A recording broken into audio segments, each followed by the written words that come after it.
ड्रामे की स्टार्टिंग में लीड एक्टर फू यांग को दिखाया जाता है जो अपनी फर्स्ट लव शिन के पास बैठा हुआ होता है। पिछले 2 सालों से ये बीमार है और इसी हॉस्पिटल में पड़ी हुई है। तभी अचानक से उसकी तबीयत खराब होने लगती है। फू यांग परेशान हो जाता है, वो घबराने लगता है और डॉक्टर से पूछता है कि क्या हो रहा है इसे। तभी डॉक्टर युआन आता है और उसे बाहर निकाल कर शिन को बचाने की कोशिश करता है और आखिरकार वो बच जाती है। फू यांग आईसीयू के बाहर परेशान खड़ा होता है। तभी एंट्री होती है फीमेल लीड शेनजी की। ये फू यांग की वाइफ है जो म्यूट है, बोल नहीं सकती। फू यांग इसे बिल्कुल भी पसंद नहीं करता, वो सिर्फ शिन से प्यार करता था जो उसकी सौतेली छोटी बहन है, पर ग्रैंडमा की वजह से उसे ये शादी करनी पड़ी। शेनजी प्रेग्नेंट है। वो अपना चेकअप करवाने के बाद फू यांग को खुश होकर बेबी के हेल्थ के बारे में बता रही होती है तो फू यांग गुस्से में रिपोर्ट्स फेंक कर उसे बुली करके कहता है कि वहाँ शिंग जिंदगी और मौत से लड़ रही है और तुम्हें अपने बच्चे की पड़ी है। क्या तुम्हें लगता है कि मैं इस बच्चे के बारे में सुनना भी पसंद करूंगा? शेनजी को पेन होने लगता है तो फू यांग कहता है कि बंद करो अपना ये ड्रामा। वो तुम ही थी ना जिसने 2 साल पहले शिन का कार एक्सीडेंट करवाया था। तुम्हारी वजह से उसने अपने दोनों पैर गंवा दिए। ये सब तुमने बस मुझसे शादी करने के लिए किया।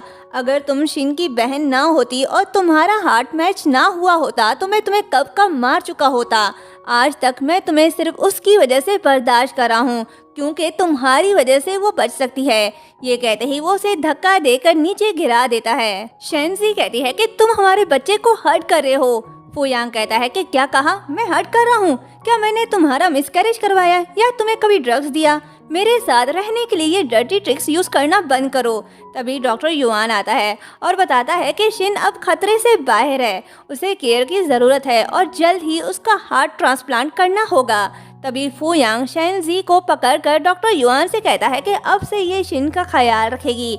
ये कहते ही वो उसे डॉक्टर युआन की तरफ पुश करता है, जिसके बाद शेनजी शिन का ख्याल रखने लगती है। नर्स ये सब देखकर कहने लगती है कि मिसेस फू प्रेग्नेंट है, इस हालत में वो इस पेशेंट का ख्याल क्यों रख रही है? सेकंड नर्स कहती है कि मिस्टर फू उसे बिल्कुल भी पसंद नहीं करते। बेड पर जो पेशेंट है वो मिस्टर फू का प्यार है। शेनजी सारी बातें सुन लेती है पर वो उन्हें इग्नोर करके शिन का ख्याल रखने लग जाती है। तभी शिन को होश आता है। वो होश में आते ही शेनजी के बेली पर हाथ रखती है। शेनजी पीछे हटकर जाने लगती है तो शिन उसे रोकती है और कहती है कि बड़ी जल्दी में हो, तुमने मुझे पैरालाइज कर दिया, मेरा प्यार मुझसे चुरा लिया और अब उसके बच्चे की माँ बनने वाली हो। तुम्हें अपने आप पर बहुत प्राउड हो रहा होगा ना? शेनजी कहती है कि मैंने तुमसे कुछ नहीं छीना, वो तुम हो जिसने मुझसे मेरा सब कुछ छीन लिया। शिन कहती है कि तुम एक बेकार डम लड़की हो, तुम प्रेग्नेंट हो, अपनी हालत देखो और फिर भी मेरा ख्याल रख रही हो। तुम फू यांग का प्यार पाना चाहती हो तभी ये सब कर रही हो। शेनजी कहती है कि तुम मेरी बहन हो, तुम्हारा ख्याल रखना मेरी ड्यूटी है। तभी शिन नाइफ उठाकर उसकी तरफ करती है जिससे शेनजी डर जाती है। शिन उसे एप्पल पिल करने का बोलती है और कहती है कि ये सच है कि तुम्हारी मॉम का मरना कोई एक्सीडेंट नहीं था, ये सब मेरी मॉम ने किया था। तुम्हारी मॉम डैड को डिवोर्स जो नहीं देना चाहती थी। ये सुनकर शेनजी शॉक्ड होकर कहती है कि क्या कहा तुमने? शिन कहती है कि वैसे मेरी मॉम ने कहा था कि जब तुम्हारी मॉम मरी तो उसके खून से इतनी बदबू आ रही थी कि उसे धोने में 3 दिन लग गए। मेरी मॉम उसे जिंदा छोड़ देती पर तुम्हारी मॉम ने 1 लाख युआन की डिमांड की और मेरी मॉम को लगा कि वो इस लायक नहीं है। वो ये सब शेनजी को गुस्सा दिलाने के लिए कर रही है ताकि वो उसे मारने की कोशिश करे और फू यांग उसे और नफरत करने लग जाए। शिन की बातें सुनकर शेनजी गुस्से से नाइफ उसकी तरफ करती है तो शिन कहती है कि अगर हिम्मत है तो मारो मुझे, तुम बिल्कुल अपनी माँ की तरह बेकार हो। अगर तुमने मुझे नहीं मारा तो जब मैं ठीक हो जाऊंगी तो तुम्हारे पेट में पल रहे इस बच्चे को अपने हाथों से मार दूंगी क्योंकि तुम फू यांग के बच्चे की माँ बनने के लायक नहीं हो। शेनजी कहती है कि तुम मुझे मजबूर क्यों कर रही हो? तभी शिन उसका हाथ पकड़कर खुद को ही नाइफ से मार देती है और कहने लगती है कि तुम मेरे साथ ऐसा क्यों कर रही हो? तभी फू यांग आता है और ये सब देखकर कहता है कि ये तुमने क्या कर दिया? ये कहते ही वो उसे थप्पड़ मारकर शिन के पास जाता है। शेनजी कहती है कि तुमने जो देखा वो सच नहीं है, मैंने इसे नहीं मारा। शिन पेन होने का ड्रामा करने लगती है और कहती है कि शेंजी प्रेग्नेंट है और डिप्रेशन की वजह से वो ऐसी हो गई है, इसलिए इसने मुझे एक्सीडेंटली मारने की कोशिश की। मैंने बस इससे ये पूछा कि फू यांग तुम्हें डिवोर्स क्यों देना चाहता है। फू यांग कहता है कि तुम्हारा दिमाग तो ठीक है जो इतनी छोटी सी बात पर अपनी बहन को मारने पर आ गई। अब ये बीमार होने का ड्रामा बंद करो। तुमने शिन को फिर से मारने की कोशिश की, अब मैं तुम्हें नहीं छोड़ूंगा। शेंजी कहती है कि मुझ पर यकीन करो, मैंने इसे नहीं मारा, इसने मेरा हाथ पकड़कर खुद को ही मारा। फू यांग उसके पास जाता है और कहता है कि ये बातें अब पुलिस स्टेशन जाकर ही कहना, मेरे पास तुम्हारे इस फालतू बकवास सुनने का टाइम नहीं है। ये कहते ही गार्ड्स को बुलाता है और कहता है कि इसे पुलिस स्टेशन ले जाओ और उनसे कहो कि इंटरोगेशन के दौरान इस बात की परवाह ना करे कि ये मिसेस फू है। शेंजी कहती है कि फू यांग तुम सच में अपनी प्रेग्नेंट वाइफ को जेल भेजना चाहते हो। फू यांग कहता है कि तुमने जो किया उसकी सजा तो तुम्हें मिलनी ही है। तुम्हें तो 2 साल पहले ही जेल भेजना चाहिए था जब तुमने पहली बार शिन को मारने की कोशिश की। अब तुम्हारे जेल में जाने का समय आ गया है। शेंजी रोते हुए कहती है कि मैं तुम्हें डिवोर्स देने के लिए तैयार हूँ, मैं तुम्हें फिर कभी परेशान नहीं करूँगी। तुम्हें मेरी बात पर यकीन करना होगा, मैंने किसी को हर्ट नहीं किया, तुम मेरे साथ ऐसे ट्रीट नहीं कर सकते। पर फू यांग उसकी बात पर यकीन नहीं करता, उसे पुलिस के हवाले करने को कहता है। नेक्स्ट सीन में नर्स फू यांग को शिन की कंडीशन के बारे में बता रही होती है, पर फू यांग का सारा ध्यान शेंजी की तरफ होता है। उसके आंखों के सामने बस शेंजी का रोता इनोसेंट चेहरा ही सामने आता है। शिन उसे बुलाती है पर वो उसे कोई भी जवाब नहीं देता और सोचता है कि मैं क्यों उस म्यूट शेंजी के लिए सॉरी फील कर रहा हूँ, वो बस एक्टिंग ही कर रही थी। ये सोचते ही वो शिन से कहता है कि मुझे अभी कोई काम है, मैं तुमसे बाद में आकर मिलता हूँ। ये कहते ही वो चला जाता है। उसके जाते ही शिन अपने ड्रिप्स वगैरह निकाल देती है। तभी डॉक्टर युआन आता है और कहता है कि क्या इस लड़के के लिए ये सब करना ठीक है, मतलब ये कि ये सारा इसका ड्रामा था और इस ड्रामे में ये भी मुलव्वस है। शिन कहती है कि थैंक यू युआन, तुम्हारे बिना मैं ये सब नहीं कर सकती थी। युआन कहता है कि पागल लड़की, मैं तुम्हारे लिए कुछ भी कर सकता हूँ, तुम बस आराम करो। शिन सोचती है कि मैं शेंजी के बच्चे को इस दुनिया में आने ही नहीं दूंगी, अगर मैंने ऐसा नहीं किया तो फू यांग को खो दूंगी। नेक्स्ट सीन में फू यांग की मॉम और सिस्टर शेंजी के कपड़ों को जला रहे होते हैं। तभी फू यांग आता है और कहता है कि आप ये सब क्या कर रहे हो। मॉम कहती है कि मैं उस मनहूस लड़की की चीजों को अपने घर से निकाल फेंक रही हूँ, उसकी चीजें तो क्या, उसका साया भी मैं अपने घर पर पड़ने नहीं दूंगी। फू यांग कहता है कि आपको ये सब करने की इजाजत किसने दी? जब तक पुलिस को यकीन नहीं हो जाता कि उसने जुर्म किया है तब तक कोई भी उसे सजा नहीं दे सकता। बहन कहती है कि भाई तुम्हारा दिमाग तो ठीक है ना, तुम तो उससे बहुत नफरत करते हो, इन सब बातों से कोई फर्क नहीं पड़ता। सच जो भी हो, जब तक हम नहीं चाहेंगे तब तक वो जेल में ही सड़ती रहेगी। तभी फू यांग उसे थप्पड़ मार कर कहता है कि तुम्हें पता भी है तुम क्या बोल रही हो, उसकी चीजों को अपनी जगह पर रख दो, मुझे फिर से कहने की जरूरत ना पड़े।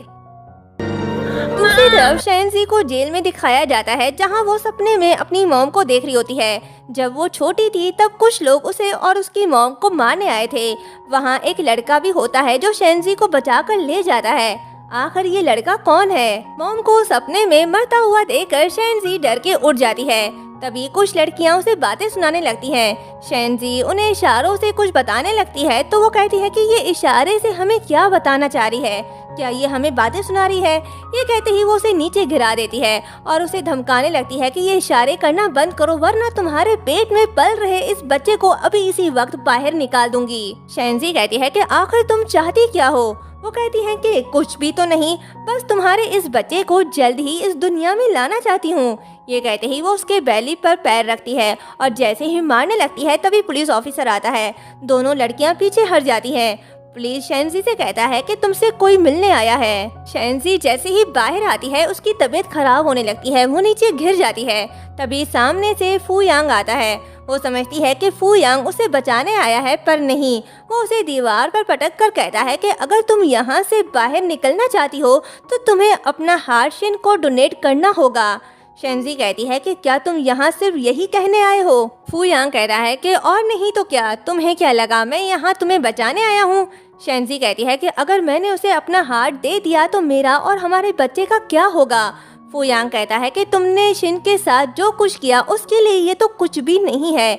जिसके बाद वो उसे घर ले आता है और कहता है कि साइन करो इस पर अभी। शेंजी कहती है कि हम 2 सालों से साथ हैं, तुम इतने पत्थर दिल कैसे हो सकते हो।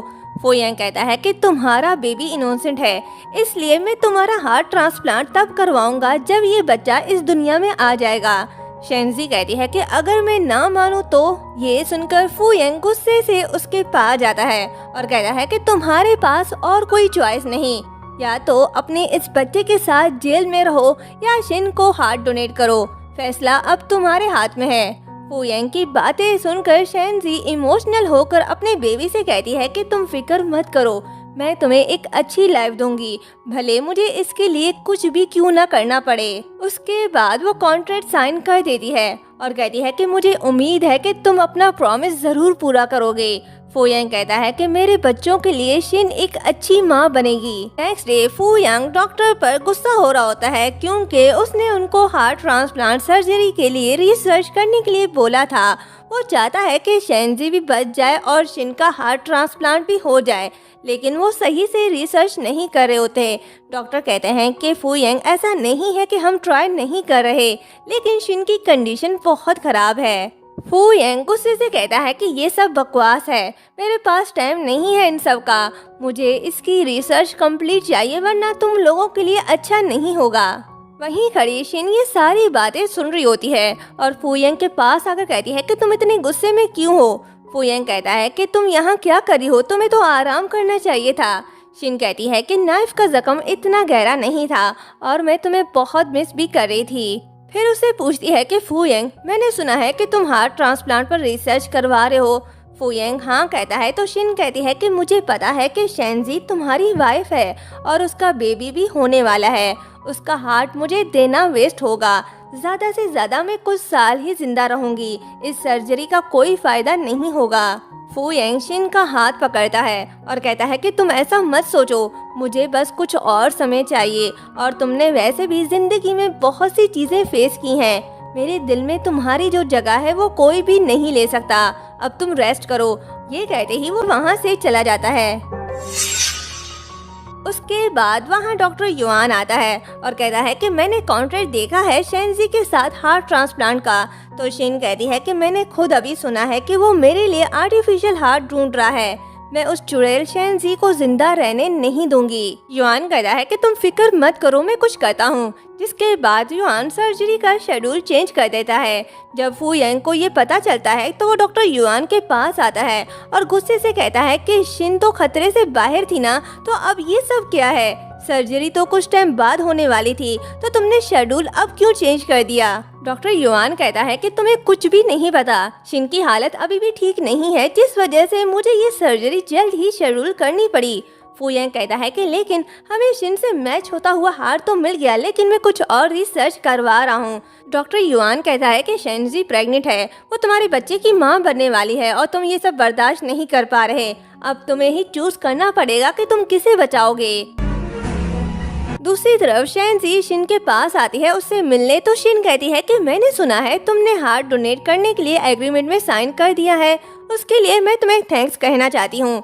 शेंजी कहती है कि मैं तुम्हें अपना हार्ट दे रही हूँ, लेकिन मेरी एक शर्त है, वो ये कि फू यांग से शादी करने के बाद तुम मेरे बच्चों का ख्याल रखोगी। शिन कहती है कि ऑफ कोर्स इनका ध्यान मैं ही रखूंगी, क्योंकि तुम्हारा हार्ट तो सिर्फ 10 साल तक ही चल सकता है, उसके बाद मुझे फिर न्यू हार्ट तो चाहिए होगा ना। ये सुनकर शेंजी गुस्से से उसका गला दबाने लगती है।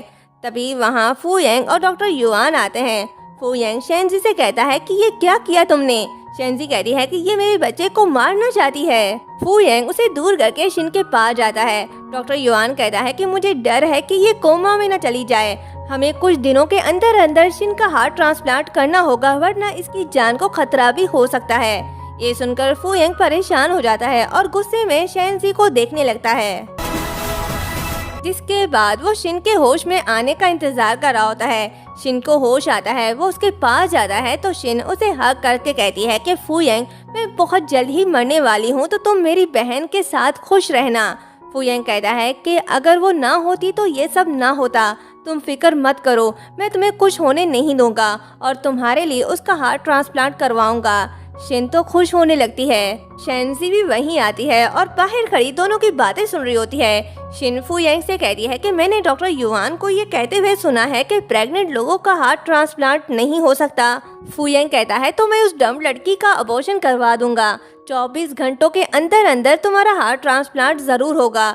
ये बातें सुनकर शेंजी शॉक्ड हो जाती है और अपने बेबी से कहती है कि तुम फिक्र मत करो, तुम्हें प्रोटेक्ट करने के लिए मैं मौत से भी लड़ लूंगी। तभी डॉक्टर फू यांग के पास आता है और कहता है कि हमने आर्टिफिशियल हार्ट मिल गया है और उसे फाइल देता है जिसे हार्ट ट्रांसप्लांट की न्यू रिपोर्ट होती है।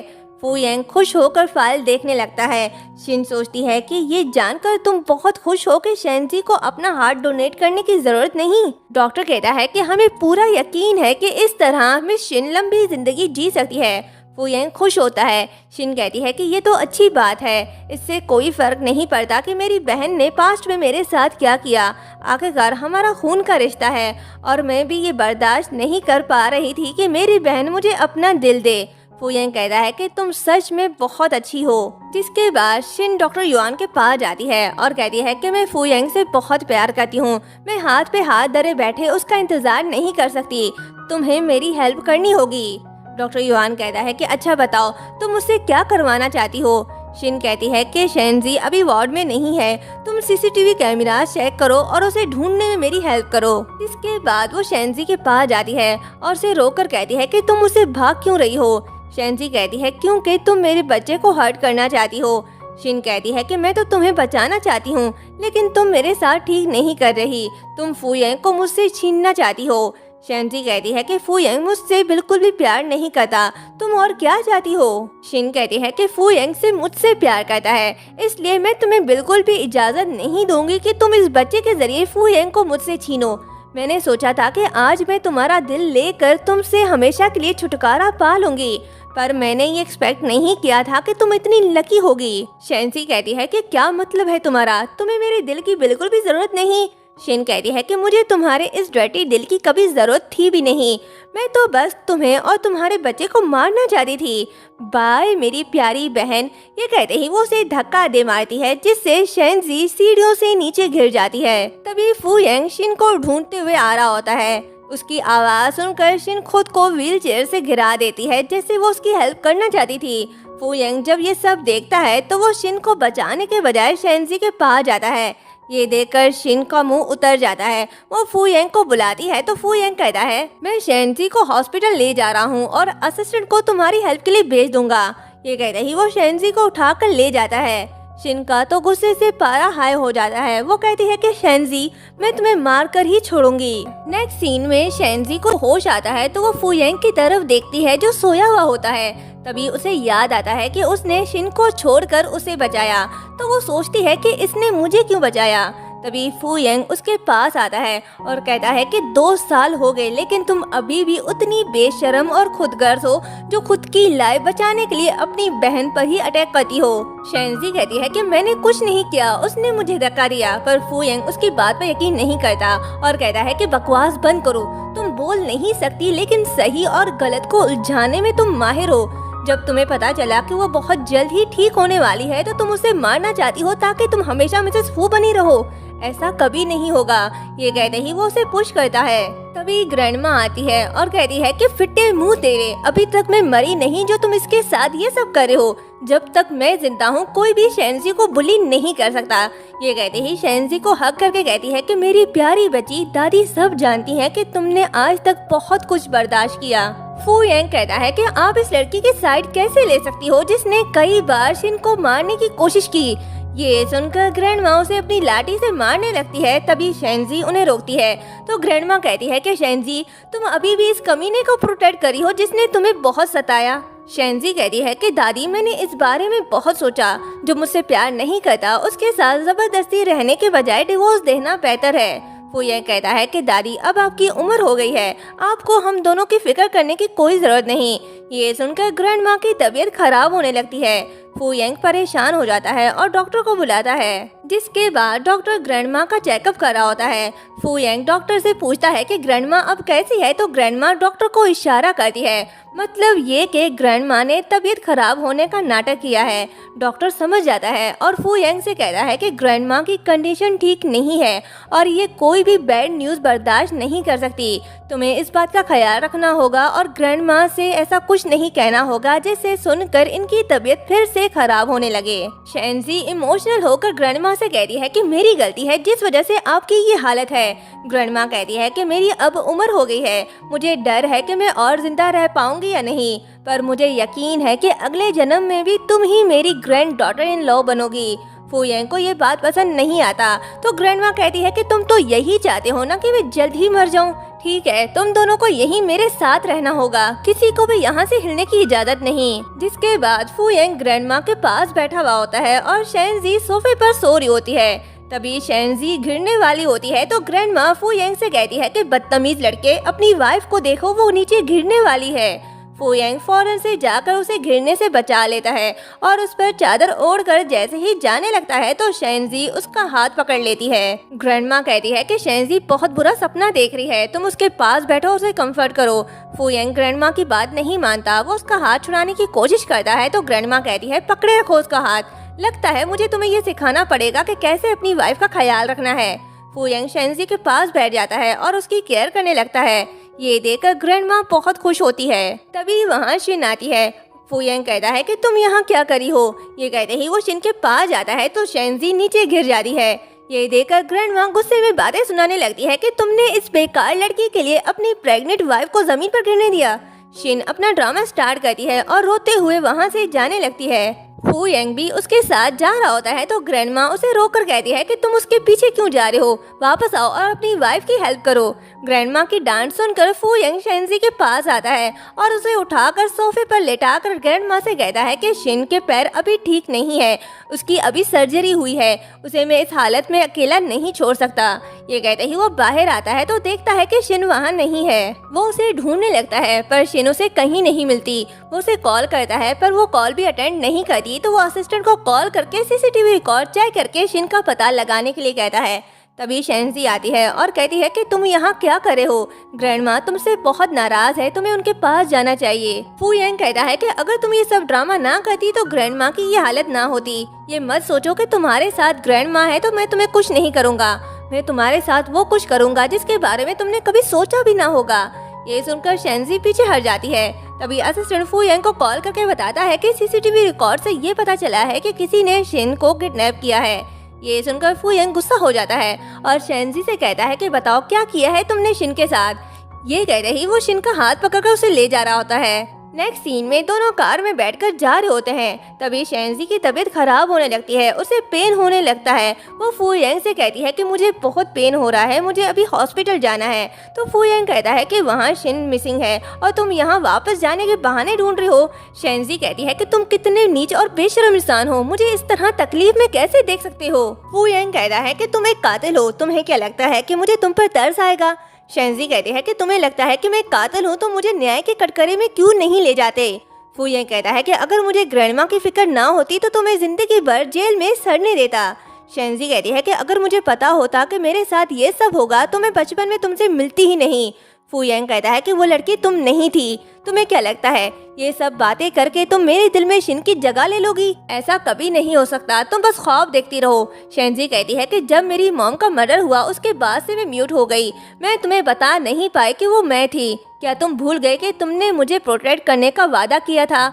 फू यांग उसे इग्नोर कर देता है। तभी असिस्टेंट कॉल करके बताता है कि शिन घर वापस आ गई है। जिसके बाद फू यांग फौरन से शिन के पास जाता है और उसे हग करके कहता है कि कहाँ चली गई थी तुम? तुम्हें पता भी है कि मैं तुम्हारे लिए कितना परेशान हो गया था। शिन शेंजी की तरफ देखती है और उसे जेलस करने के लिए फू यांग को टाइट हग करके कहती है कि मैं जानती हूँ कि मुझे तुम्हें और शेंजी को परेशान नहीं करना चाहिए, लेकिन जब मैं इस घर में लौटी जो हमारा है तो मुझे एहसास हुआ कि मैं तुमसे कितना प्यार करती हूँ और तुम्हें खोने से कितना डरती हूँ। फू यांग कहता है कि तुम परेशान ना हो, मैं तुम्हें कभी नहीं छोड़ूंगा। ये सुनकर शेंजी वहाँ से जाने लगती है तो फू यांग कहता है कि कहाँ जा रही हो? शेंजी कहती है कि अब जबकि तुम्हें तुम्हारी महबूबा मिल गई है तो मैं यहाँ से चली जाती हूँ। फू यांग कहता है कि क्या तुम पागल हो? तुम प्रेग्नेंट हो, अकेली कैसे जा सकती हो? शेंजी कहती है कि क्या तुम्हें मेरी फिक्र है? फुयांग कहता है कि बिल्कुल भी नहीं, बस ग्रैंडमा की वजह से ये सब कर रहा हूँ और दोबारा ग्रैंडमा से शिकायत करने का सोचना भी मत। शिन भी उसे रुकने का कहती है। फुयांग कहता है कि शिन ने पास्ट को बुलाकर तुम्हें माफ कर दिया है, तो इस बात का गलत फायदा मत उठाना। ये कहते ही वो शिन को उठाकर उसे उसके रूम में ले जाता है और जैसे ही जाने लगता है तो शिन उसे रोककर अपने पास रुकने का कहती है। फुयांग इस बात पर उसे कोई जवाब नहीं देता तो शिन इमोशनल तरीके से उसे अपने पास रुकने का मना लेती है और फिर जैसे ही बाहर से शैनजी ये सब देख रही होती है तो शिन उसे दिखाने के लिए फुयांग को अपने क्लोज कर देती है और ऐसा जताती है कि जैसे फुयांग उसे अपने करीब करना चाहता है। ये सब देखकर शैनजी वहाँ से चली जाती है। नेक्स्ट सीन में फुयांग सपने में उसी रात को देख रहा होता है जब शैनजी के मॉम को मारा गया था और फुयांग भी उसके साथ था, पर फुयांग को उस रात के बारे में कुछ भी याद नहीं, यहाँ तक कि उसे ये भी याद नहीं कि वो लड़की शैनजी थी। तो शिन की मॉम ने झूठ बोल दिया था कि उस रात उसके साथ शिन थी, इसलिए वो आज तक शिन के साथ लविंग और केयरिंग है क्योंकि उसने बचपन में शैनजी से प्रॉमिस किया था कि वो हमेशा उसे प्रोटेक्ट करेगा। फुयांग अचानक से उठ जाता है तो शिन पूछती है कि क्या हुआ, तुमने कोई बुरा सपना देखा? फुयांग कहता है कि हाँ, मैंने सपने में उन लोगों को देखा जिसने हमें बचपन में किडनैप किया था। आखिर वो कौन थे? शिन तो जानती है कि वो और कोई नहीं उसके मॉम के गुंडे थे। वो घबराने लगती है और कहती है कि ये सब पुरानी बातें हैं, भूल जाओ, और शैनजी घर पर नहीं है। फुयांग कहता है कि तुम उसकी फिक्र मत करो। नेक्स्ट डे फुयांग डॉक्टर के पास जाता है क्योंकि वो चाहता है कि बचपन में जो कुछ भी हुआ उसे याद आ जाए। उसके जाने के बाद युआन डॉक्टर के पास आता है और पूछता है कि फुयांग यहाँ क्यों आया था। तो डॉक्टर कहता है कि वो खोई हुई यादें वापस पाना चाहता है, जिसके बाद वो शिन को कॉल करके कहता है कि शायद फुयांग को शक हो गया है। ये सुनकर शिन शॉक्ड होती है और कहती है कि जरूर ये शैनजी का काम होगा, उसने फुयांग को कुछ याद दिलाया होगा। युआन मेरी हेल्प करो, अगर फुयांग को सच पता चल गया तो सब खत्म हो जाएगा। युआन कहता है कि तुम फिक्र मत करो, जब तक मैं यहाँ हूँ फुयांग की मेमोरी रिकवर होने नहीं दूंगा। दूसरी तरफ शैनजी अपना सामान पैक करी होती है, तभी फुयांग आता है और कहता है कि तुम्हें पता भी है यहाँ से वापस कैसे जाना है। शैनजी उसे कोई जवाब नहीं देती तो फुयांग कहता है कि तुमने सुना नहीं, मैं तुमसे बात कर रहा हूँ। शैनजी कहती है कि मैं पैकिंग कर रही हूँ। फुयांग कहता है कि इन सब की कोई जरूरत नहीं, फू फैमिली के पास पैसों की कमी नहीं है, तुम्हें जो चाहिए खरीद लेना। शैनजी कहती है कि मुझे तुमसे कुछ नहीं चाहिए। फुयांग चलो डिवोर्स लेते हैं। ये सुनकर फुयांग गुस्से से कहता है कि क्या कहा, फिर से कहना।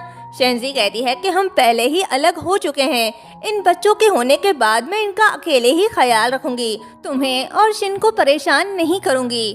फुयांग कहता है कि इस बारे में सोचना भी मत, अगर तुम डिवोर्स चाहती हो तो ये बच्चे मेरे पास ही रहेंगे। शैनजी कहती है कि तुम तो हमेशा से यही चाहते थे मुझे डिवोर्स देकर शिन से शादी करना, तो अब ये सब क्यों कर रहे हो? फुयांग कहता है कि मेरे सब्र का इम्तिहान मत लो। ये कहते ही वो शैनजी के क्लोज जाता है और फिर कहता है कि मिस फू मुझे डिवोर्स देना चाहती है, लेकिन तुम तो मेरे करीब आने के लिए मरी जा रही हो। शैनजी उसे थप्पड़ दे मारती है तो फुयांग उसके साथ बदतमीजी करने लगता है, जिससे शैनजी घिर जाती है और उसे पेन होने लगता है। तो फुयांग परेशान हो जाता है और उसे उठाकर हॉस्पिटल ले जा रहा होता है। शैनजी कहती है कि मैं ठीक हूँ, तुम्हें मेरे लिए परेशान होने की जरूरत नहीं। फुयांग कहता है कि कैसे फिक्र ना करूं, अगर तुम्हें और हमारे बच्चे को कुछ हो गया तो। ये कहते ही वो चुप हो जाता है और कहता है कि दादी परेशान हो जाएंगी। नेक्स्ट सीन में दादी फुयांग की अच्छी खासी क्लास ले रही होती है और कहती है कि घटिया इंसान, तुमने फिर से शैनजी को हर्ट क्यों किया? फुयांग कहता है कि मैं बस इसे सबक सिखाना चाहता था। तो ग्रैंडमा कहती है कि मैंने तुम्हारी ऐसी परवरिश तो नहीं की कि तुम अपनी ही वाइफ के साथ ऐसे ट्रीट करो।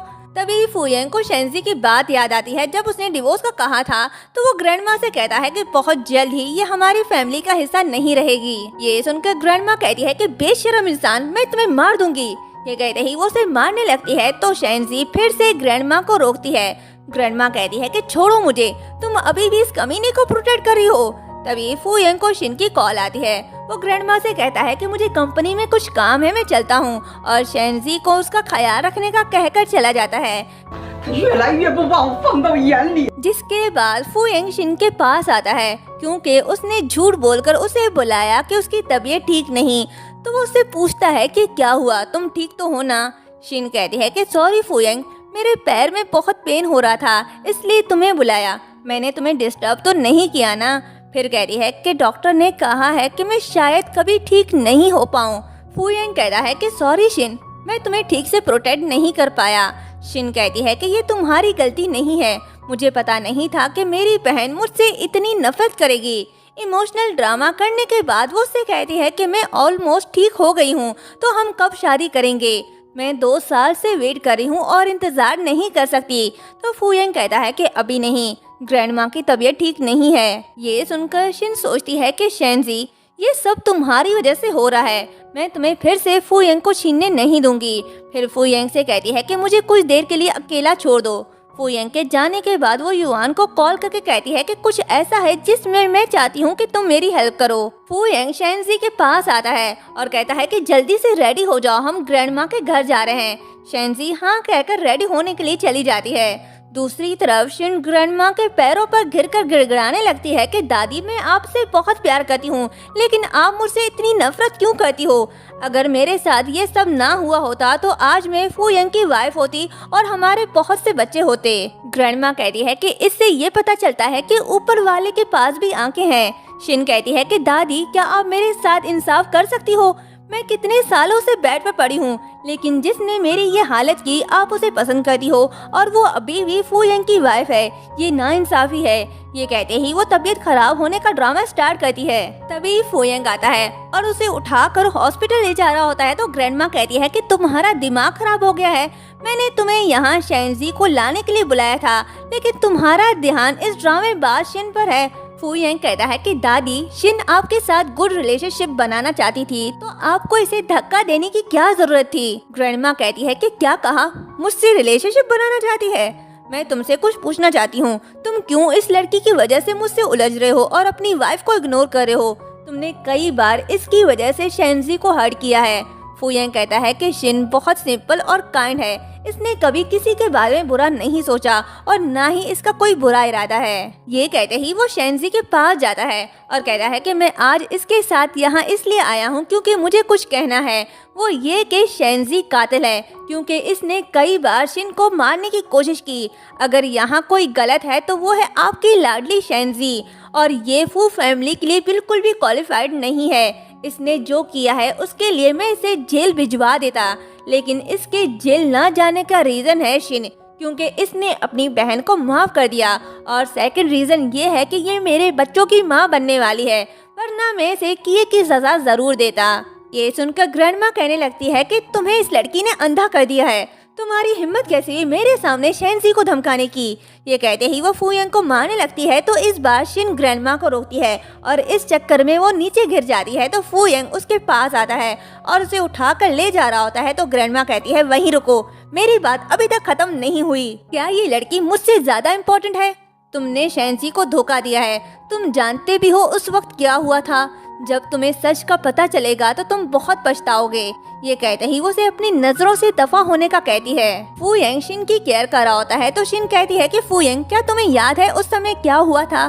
फूयंग कहता है नहीं, तुम ये क्यों पूछ रही हो? शिन कहती है कि वो मुझे अभी याद आया, दादी ने क्या कहा, क्या उनकी नजर में मैं गलत हूँ? फूयंग कहता है कि फिक्र मत करो, जब वो सब कुछ समझ जाएंगी तो वो तुम्हें जरूर एक्सेप्ट करेंगी। नेक्स्ट सीन में शेंजी अकेले ही रेस्टोरेंट में डिनर कर रही होती है। तभी वहाँ युआन आता है और उसके पास बैठकर उससे बातें करने लगता है। वो उसे ऐसे दिखाता है जैसे वो उससे मिलकर खुश है। शेंजी को भी उसकी कंपनी अच्छी लगती है, दोनों साथ बैठकर बातें करने लगते हैं। तभी युआन जानबूझकर उसके कपड़ों में ड्रिंक गिरा देता है और सॉरी कहकर उसे स्कार्फ गिफ्ट देता है, मतलब ये कि ये यहाँ प्लान के अकॉर्डिंग आया है। शेंजी स्कार्फ लेने से मना कर देती है, तो युआन मीठी मीठी बातें करके उसे स्कार्फ लेने के लिए मना लेता है।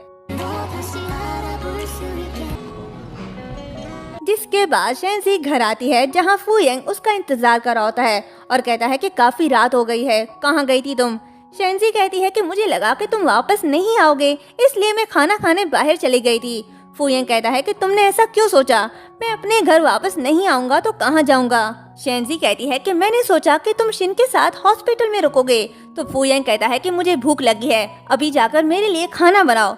शेंजी जाने लगती है, तो फूयंग उसे रोकता है और स्कार्फ निकाल कर पूछता है कि ये कहाँ से आया। शेंजी कहती है कि मुझे ये मेरे फ्रेंड ने गिफ्ट किया है। फूयंग कहता है कि ये कौन सा फ्रेंड है जिसने इतना एक्सपेंसिव स्कार्फ तुम्हें गिफ्ट किया? शेंजी कहती है कि मुझे पता नहीं था कि ये इतना कीमती है, मौका मिलने पर मैं उसे वापस कर दूंगी। ये सुनकर फू यंग गुस्से से कहने लगता है कि मुझे पता नहीं था कि तुम इतनी केपेबल होगी कि कोई लड़का तुम्हें इतना महंगा गिफ्ट देने के लिए तैयार हो जाए। शेंजी कहती है कि ऐसा नहीं है जैसा तुम सोच रहे हो। फू यंग कहता है कि मुझे तुम्हारे और उस लड़के के बारे में जानने में कोई भी दिलचस्पी नहीं, बस याद रखना हमारा अभी तक डिवोर्स नहीं हुआ है। जब तक हम एक कपल हैं उसके पास जाने का सोचना भी मत, वरना मैं तुम्हें और उस कमीने को जिंदा दफन कर दूंगा। तभी शेंजी को वो दिन याद आता है जब शिन ने उसे ये फील करवाया था कि फू यंग उसके क्लोज आना चाहता है। तो वो फू यंग से कहती है कि तुम्हारा और शिन का क्या, तुम भी तो डिवोर्स दिए बिना उसके क्लोज जाते हो। फू यंग कहता है कि ऐसा कुछ नहीं है। तो शेंजी सोचती है कि फू यंग तुम कितने घटिया हो, और फिर कहती है कि आई होप तुम्हें कभी याद ना आए कि उस समय क्या हुआ था, अदरवाइज तुम्हें पछतावा जरूर होगा। ये कहते ही वो उसे पुश करके वहाँ से चली जाती है। नेक्स्ट सीन में शेंजी अकेले जा रही होती है, तभी उसे पेन होने लगता है। वो किसी को मैसेज करती है पर तभी कोई उसे किडनैप करके ले जाता है। नेक्स्ट सीन में शेंजी को होश आता है तो वो देखती है कि वो हॉस्पिटल में है। वहीं डॉक्टर उस किडनैपर से कहता है कि मिस्टर फू ने कहा था कि शेंजी को ध्यान से रखना और बच्चे को कोई नुकसान नहीं होना चाहिए। तो किडनैपर अंदर आता है और कहता है कि जल्दी इसका टेस्ट करो और मिस्टर फू को इसका रिजल्ट भेजो ताकि वो कंफर्म कर सके कि ये बच्चा मिस्टर फू का है या नहीं। उनकी बातें सुनकर शेंजी को पता चल जाता है कि उसे फू यंग ने किडनैप करवाया है, पर नहीं, ये लोग शिन के हैं। वो बस फू यंग का नाम यूज कर रहे हैं ताकि शेंजी उससे नफरत करने लगे। खैर, सच जानकर शेंजी सोचती है कि क्या उसे ऐसा लगता है कि ये बच्चा उसका नहीं है। फू यंग, काश मैं तुमसे कभी न मिली होती। किडनैपर डॉक्टर से कहता है कि ऑपरेशन के लिए ये जगह बहुत छोटी है, तो तुम्हें 1 घंटे के अंदर अंदर कोई और जगह ढूंढनी होगी। ये कहते ही किडनैपर शेंजी के पास आकर उसे चेक करता है और डोर बंद करके चला जाता है। उनके जाने के बाद शेंजी उठती है और अपने बेबी से कहती है कि तुम फिक्र मत करो, मैं किसी को भी तुम्हें हर्ट करने नहीं दूंगी। जिसके बाद वो बेडशीट से रस्सी बनाकर विंडो से नीचे उतरकर भाग जाती है। किडनैपर जब उसे ऑपरेशन के लिए लेने आता है तो देखता है कि वो वहाँ नहीं है, तो उसे पकड़ने के लिए उसके पीछे भागता है। लेकिन तभी सामने से एक कार आती है और शेंजी बेहोश हो जाती है। तो ये देखकर किडनैपर वहाँ से भाग जाता है। नेक्स्ट सीन में जब शेंजी को होश आता है तो उसके सामने ग्रैंडमा होती है जो कहती है कि शेंजी, क्या हुआ है तुम्हें, तुम ठीक तो हो ना? क्या फू यंग ने तुम्हें फिर से परेशान किया है?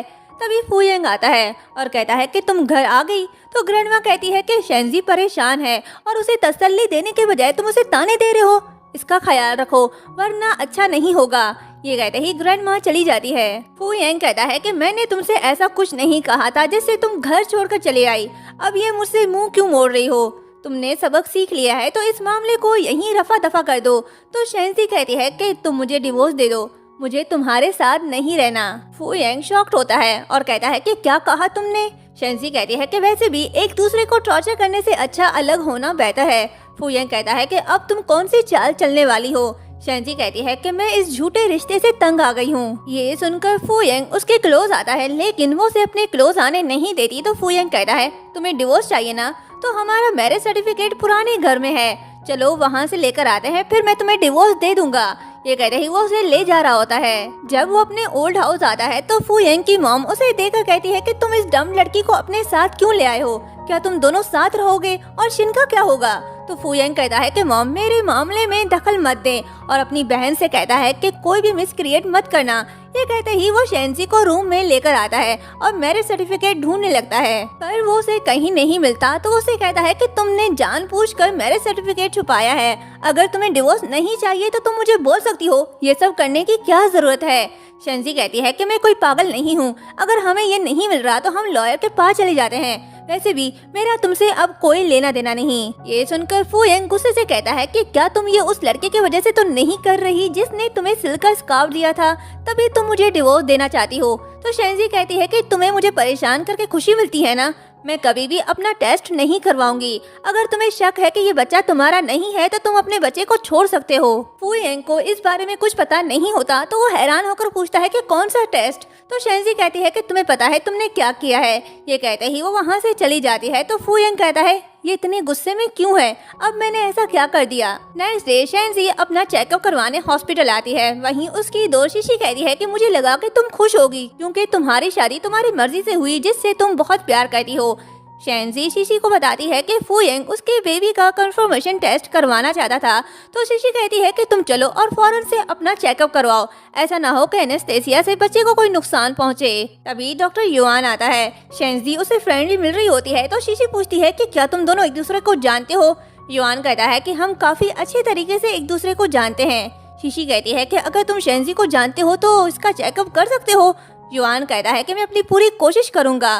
फिर शेंजी से कहता है कि मैं तुम्हारे रिपोर्ट्स ले आता हूँ। उसके बाद जब फू यंग शेंजी से मिलने आता है तो शीशी उसे रोकती है और कहती है कि तुम अपने आप को समझते क्या हो। अगर तुमने शेंजी को यहाँ से ले जाने की कोशिश की तो मैं तुम्हारे खिलाफ केस कर दूंगी। लेकिन फू यंग उसे धमकाने लगता है कि तुम मेरे रास्ते से हट जाओ, वरना तुम्हारी म्यूट फ्रेंड की वजह से तुम भी मुसीबत में पड़ जाओगी। ये कहते ही वो शेंजी के पास जाता है। शेंजी कहती है कि तुम यहाँ क्या कर रहे हो। फू यंग कहता है कि मैंने सुना तुम हॉस्पिटल में हो, इसलिए तुम्हें घर ले जाने आया हूँ, लेकिन तुम तो यहाँ बड़े सुकून से रह रही हो। शीशी कहती है कि तुमने इसे सुकून से रहने कब दिया। शेंजी उसे चुप होने का कहती है तो फू यंग कहता है कि तुम ना सही लेकिन तुम्हारी फ्रेंड बड़ी लॉयल है। ऐसा लगता है कि तुमने अपनी फ्रेंड से मेरी अच्छी खासी बुराइयां की होंगी, जैसे मैं तुम्हें मारता हूँ, तुम्हें टॉर्चर करता हूँ। शेंजी कहती है कि मैंने किसी से कुछ नहीं कहा। तो तभी फू यंग शेंजी के क्लोज आकर कहता है कि लगता है तुम्हारी फ्रेंड को नहीं पता कि तुम एक कातिल हो और तुम्हारी क्या हरकतें हैं। अगर उसे तुम्हारी सच्चाई पता चल गई तो शायद वो तुमसे बात करना भी पसंद नहीं करेगी। ये सुनकर शेंजी उसे थप्पड़ दे मारती है तो फू यंग गुस्से में आकर उसका गला दबाने लगता है और कहता है कि क्या तुम मेरे हाथों से मरना चाहती हो। शेंजी कहती है कि तुमने मुझे आज तक परेशान करने के अलावा किया भी क्या है। मैं तुमसे प्यार करती थी लेकिन तुमने मुझे हमेशा हर्ट किया और अब मैंने फैसला कर लिया है कि मैं तुमसे और प्यार नहीं करूंगी। शीशी शेंजी को छुड़ाने की कोशिश करती है लेकिन फू यंग उसे नहीं छोड़ता। तभी युआन आता है और शेंजी को छुड़ाकर फू यंग से कहता है कि मुझे नहीं पता तुम दोनों के बीच क्या प्रॉब्लम है, लेकिन कुछ भी हो शेंजी मेरी पेशेंट है और तुम किसी भी प्रेग्नेंट वुमेन के साथ ऐसा नहीं कर सकते और ये तुम्हारे बच्चे की माँ है। फू यंग कहता है कि तुम्हारा इससे कुछ लेना देना नहीं। ये कहते ही वो शेंजी के पास जा रहा होता है लेकिन युआन उसे दूर करके कहता है कि ये हॉस्पिटल है और शेंजी मेरी पेशेंट है और मैं तुम्हें इसके साथ बदतमीजी करते हुए नहीं देख सकता। तभी फू यंग को शिन की कॉल आती है जो उसे कहती है कि मेरी तबीयत बहुत खराब है, प्लीज जल्दी मेरे पास आओ और मुझे बचा लो। ये सुनकर फू यंग भागते हुए वहाँ से चला जाता है। युआन शेंजी से पूछता है कि तुम ठीक तो हो ना। जब मैंने तुम्हें हॉस्पिटल में देखा तो मुझे लगा कि तुम्हारी तबीयत बहुत खराब है, इसलिए मैंने फू यंग को कॉल करके यहाँ बुलाया, लेकिन मुझे पता नहीं था कि वो तुम्हारे साथ ये सब करेगा। शेंजी कहती है कि मैं समझ सकती हूँ, इसमें तुम्हारी कोई गलती नहीं। युआन कहता है कि इफ यू डोंट माइंड क्या तुम मेरे साथ खाना खाने चल सकती हो, क्योंकि ये सब मेरी वजह से हुआ। शेंजी मान जाती है पर उसे ये पता नहीं होता कि ये सब शिन और इसका प्लान है। दूसरी तरफ फू यंग भागते हुए शिन के पास आता है और कहता है कि तुम्हें अकेले यहाँ आने की क्या जरूरत थी, चलो हॉस्पिटल चलते हैं। शिन कहती है कि क्या तुम नाराज हो। सॉरी, अब मेरी तबीयत ठीक है। फू यंग उसे घर ले जाने लगता है। तभी शेंजी और युआन आते हैं। दोनों को साथ देखकर फू यंग गुस्से से लाल होने लगता है और कहता है कि तुम्हारी तो तबीयत ठीक नहीं थी ना, तो तुम इसके साथ यहाँ क्या कर रही हो। युआन कहता है कि ये अब ठीक है और मैं इसे अपने साथ डिनर के लिए ले आया हूँ। तो फू यंग कहता है कि क्या मैंने तुमसे पूछा। ये सुनकर युआन गुस्सा होता है। शेंजी कहती है कि मुझसे सवाल करने वाले तुम होते कौन हो, वैसे तुम यहाँ क्या कर रहे हो। फू यंग कहता है कि कितनी गलत बात है, दादी तुम्हारे साथ बहुत अच्छी है, अगर तुम्हारे पास कुछ करने को नहीं था तो तुम उनके पास चली जाती। शेंजी कहती है कि मैं दादी के साथ टाइम स्पेंड करती हूँ, लेकिन तुम्हारा क्या, इतने दिन हो गए लेकिन तुम घर नहीं आए। दादी ने तुम्हें कॉल भी किया लेकिन तुमने उनके कॉल का कोई जवाब नहीं दिया और वो तुमसे बहुत नाराज भी हैं। ये सुनकर फू यंग अपना मोबाइल चेक करने के बाद शेंजी से कहता है कि दादी ने मुझे कोई कॉल नहीं किया था। तो शेंजी शिन की तरफ देखती है। फू यंग भी समझ जाता है कि शिन ने कॉल हिस्ट्री डिलीट की थी। तो शिन कहती है कि मुझे डर था कि घर जाने के बाद तुम मेरे पास वापस नहीं आओगे। फिर उसका हाथ पकड़कर कहती है कि सच में मेरा ऐसा कोई इरादा नहीं था। फू यंग गुस्से से उसका हाथ दूर करता है और शेंजी से कहता है कि आज रात मैं घर जा रहा हूँ, तुम भी आ जाना और ख्याल रखना दादी से ऐसी कोई बात मत करना जिससे वो नाराज हो जाएं। ये कहते ही वो शिन को लेकर वहाँ से चला आता है। शिन उससे सॉरी कहने लगती है और कहती है कि मैंने ये सब इसलिए किया ताकि तुम मेरे साथ ज्यादा से ज्यादा टाइम स्पेंड करो। ये कहते ही वो रोने का ड्रामा स्टार्ट करती है और कहती है कि मुझे डर है कि कहीं तुम शेंजी से प्यार न कर बैठो, इसलिए मैंने ये सब किया। प्लीज मुझसे नाराज मत हो। ये कहते ही वो उसे हक कर लेती है। उसके झूठे आंसुओं से फूयंग का दिल तो पिघल जाता है, पर वो उसे अपने क्लोज आने नहीं देता। वो उसे खुद से दूर करके कहता है कि हर बार तुम्हारे रोने पर मैं कॉम्प्रोमाइज कर लेता हूँ, लेकिन हमारे बीच के झगड़े को सुलझाने का तुम्हारा ये तरीका सही नहीं है। मैं तुम्हारे साथ ऑनेस्ट हूँ, लेकिन तुम मेरे साथ चाली चल रही हो। शिन कहती है कि ऐसा नहीं है, तो फूयंग कहता है कि हमें कुछ दिन एक दूसरे से दूर रहना होगा। हमारे बीच बहुत सी ऐसी बातें हैं जिसके बारे में हमें अच्छे से सोचना चाहिए। नेक्स्ट सीन में शिन को बड़े गुस्से में दिखाया जाता है, क्योंकि फूयंग अब उसके हाथ से निकलता जा रहा है और वो इन सब का जिम्मेदार शेंजी को समझती है और कहती है कि तुमने मुझसे सब कुछ छीन लिया, अब मैं तुम्हें नहीं छोड़ूंगी। तभी उसकी मॉम आती है और उसे शांत करने की कोशिश करती है, तो शिन मॉम से कहती है कि आप डैड के साथ अभी बाहर जाओ, 10 बजे से पहले वापस मत आना। मॉम कहती है कि क्या मतलब है तुम्हारा, तुम क्या करने वाली हो? तो शिन कहती है कि मेरा शेंजी के साथ छोटा सा मसला हो गया है जिसे मैं खुद सॉल्व करना चाहती हूँ। मैंने अपने फ्रेंड को इस बारे में बात करने के लिए घर बुलाया है और डैड के सामने मैं उससे बात नहीं कर सकती, इसलिए आप उन्हें बाहर ले जाओ। मॉम कहती है ठीक है, तुम जो भी करोगी उसमें मैं तुम्हारा साथ दूंगी। जिसके बाद युआन आता है और शिन को गुस्से में देखकर उसके पास आता है और कहता है कि क्या हुआ है तुम्हें, क्या फिर से शेंजी ने कुछ किया? शिन कहती है कि मुझे लगा कि फूयंग सच में मुझसे प्यार करता है, लेकिन आज पता चला कि वो मुझसे नहीं उस छोटी लड़की से प्यार करता है जिससे वो बचपन में मिला था। अगर फूयंग को सच पता चल गया तो वो मुझे देखना भी पसंद नहीं करेगा। ये कहते ही वो खुद को मारने लगती है। युआन उसे रोकता है और कहता है कि ऐसा मत करो, जब तक तुम चाहो वो तुम्हारा ही रहेगा, मैं उसे तुमसे दूर जाने नहीं दूंगा। शिन कहती है कि क्या सच में तुम मेरी हेल्प करोगे? युआन कहता है कि ऑफ कोर्स, मैंने कब इनकार किया, मैं हमेशा तुम्हारा साथ दूंगा। तो शिन कहती है कि मैं चाहती हूँ कि शेंजी मर जाए, मैं चाहती हूँ कि वो और उसका बच्चा मेरे और फूयंग की लाइफ से हमेशा हमेशा के लिए दफा हो जाए। युआन कहता है कि ठीक है, मैं तुमसे वादा करता हूँ वो और उसका बच्चा तुम्हारी लाइफ से हमेशा हमेशा के लिए चले जाएंगे, फिर फूयंग सिर्फ तुम्हारा ही होकर रहेगा। दूसरी तरफ फूयंग ग्रैंड माँ को मना रहा होता है और कहता है कि सॉरी दादी, मेरे मोबाइल में कुछ मसला हो गया था, इसलिए मैंने आपके कॉल का आंसर नहीं किया। ग्रैंड माँ कहती है कि तुम बहुत बिजी पर्सन हो, मैं नहीं जानती कि मेरे मरने से पहले मैं तुम्हें कितनी बार देख पाऊंगी। फूयंग कहता है कि दादी प्लीज ऐसा मत कहें, तकलीफ होती है। ठीक है, मैं वादा करता हूँ अब से डेली आपके पास आया करूँगा। ग्रैंडमा कहती है कि तुम्हें मुझसे ज्यादा अपनी वाइफ का ख्याल रखना चाहिए, उसे टाइम देना चाहिए, वो तुम्हारे बच्चे की माँ बनने वाली है, इसलिए किसी अरे गहरे के लिए तुम्हें उसे इग्नोर नहीं करना चाहिए। चाइल्ड बर्थ में सिर्फ 1 मंथ रहता है, तो तुम्हें केयरफुल होना होगा। फूयंग कहता है कि काश मुझे उसकी परवाह ना होती। ग्रैंडमा कहती है कि तुमने उससे शादी की है, वो तुम्हारे बच्चे की माँ भी है, तो तुम्हें उसके लिए रिस्पॉन्सिबल बनना होगा। फूयंग, मैंने तुम्हें अपने इन हाथों से पाला है, तो दादी को नाराज मत करना। फूयंग कहता है कि ठीक है, मैं समझ गया। नेक्स्ट सीन में शेंजी को दिखाया जाता है जो अपनी फ्रेंड के साथ मैसेज में बात कर रही होती है। वो उससे जॉब के बारे में पूछ रही होती है। तभी फूयंग आता है और कहता है कि ये तुम क्या कर रही हो? शेंजी डर जाती है और कहती है कि मैं जॉब ढूंढ रही हूँ। फूयंग कहता है कि मैंने तुम्हें अपना क्रेडिट कार्ड दिया तो था, और क्या इस हालत में तुम जॉब कर सकती हो? शेंजी कहती है कि ये मेरा मसला है, तुम्हारा नहीं। फूयंग कहता है कि ठीक है, जो करना है करो, ठोकर खाने के बाद वापस पलटकर मेरे पास मत आना। ये कहते ही वो अपनी शर्ट निकालने लगता है, तो शेंजी कहती है ये तुम क्या कर रहे हो? फूयंग कहता है कि दादी ने मुझे बताया है कि चाइल्ड बर्थ में 1 मंथ रहता है, तो तुम्हारे पास किसी का होना जरूरी है, इसलिए मैं आज से यहीं सोऊंगा। शेंजी कहती है बिल्कुल भी नहीं, हम डिवोर्स लेने वाले हैं, तो हमारा एक साथ रहना इम्पॉसिबल है। ग्रैंडमा हमारे रिश्ते को ठीक करने के बहाने ढूंढ रही है। फूयंग कहता है कि तुम मुझे मेरे ही रूम से निकाल रही हो? हमने डिवोर्स की बात की थी, पर अभी तक डिवोर्स हुआ नहीं है। चाहे तुम इससे खुश हो या नहीं, तुम्हें ये सब बर्दाश्त करना पड़ेगा, और ये मत भूलो कि जो लाइफ तुम अभी जी रही हो वो तुम्हारी अपनी ही चॉइस थी।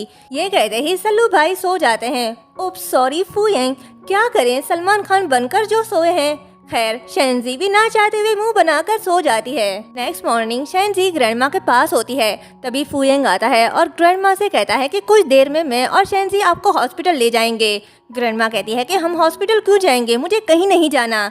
फूयंग कहता है कि ग्रैंडमा आपकी तबीयत ठीक नहीं है, और क्या आप भूल गई आज आपका डॉक्टर के साथ अपॉइंटमेंट भी है। ग्रैंडमा बहाने बनाने लगती है कि मैं नहीं जाऊंगी, अगर मैं गई तो मैं उदास हो जाऊंगी। अब ग्रैंडमा बीमार हो तब जाए ना हॉस्पिटल, वो तो बस फूयंग और शेंजी के रिलेशनशिप को ठीक करने के लिए बीमार होने का नाटक कर रही है। फूयंग कहता है कि अगर आप हॉस्पिटल नहीं जाओगी तो ठीक कैसे होगी। शेंजी भी ग्रैंडमा से रिक्वेस्ट करने लगती है कि प्लीज हमारे साथ हॉस्पिटल चलें। ग्रैंडमा कहती है कि मैंने कहा ना मैं कहीं नहीं जाऊंगी। तो फुयेंग कहता है कि ग्रैंडमा इस मैटर में आपको मेरी बात माननी होगी। ये कहते ही वो उन्हें हॉस्पिटल ले जाता है और वहाँ डॉक्टर की बात सुनकर वो शॉक्ड हो जाता है, क्योंकि डॉक्टर उसे बताता है कि ग्रैंडमा को कोई बीमारी नहीं। फुयेंग कहता है कि ऐसा कैसे हो सकता है, पिछली बार जब मैंने इनका चेकअप करवाया था तो मुझे बताया गया था कि ग्रैंडमा को टर्मिनल कैंसर है। डॉक्टर कहता है कि इस रिपोर्ट से पता चलता है कि ग्रैंडमा सच में हेल्दी हैं। तो फुयेंग गुस्सा होकर कहता है कि एक बार फिर से देख लो, अगर तुम्हारी बात गलत साबित हुई तो मैं ये हॉस्पिटल बंद करवा दूंगा। डॉक्टर ग्रैंडमा की तरफ देखकर कहता है कि मैं अब आपके इस झूठ में और साथ नहीं दे सकता। और फिर फुयेंग को सच बता देता है कि 1 मंथ पहले ग्रैंडमा मेरे पास आई और कहा कि मैं तुम्हें झूठ बोलूं कि इनके पास जिंदा रहने के लिए सिर्फ 1 मंथ है। ये सुनकर फुयेंग ग्रैंडमा की तरफ देखने लगता है तो ग्रैंडमा कहती है कि मैंने ये सिर्फ तुम्हारे लिए किया। पर फुयेंग उनकी बात नहीं सुनता और नाराज होकर चला जाता है। शेंजी कहती है कि ग्रैंडमा मैं जानती हूँ ये सब आपने मेरे लिए किया, पर फुयेंग मेरे साथ नहीं रहना चाहता।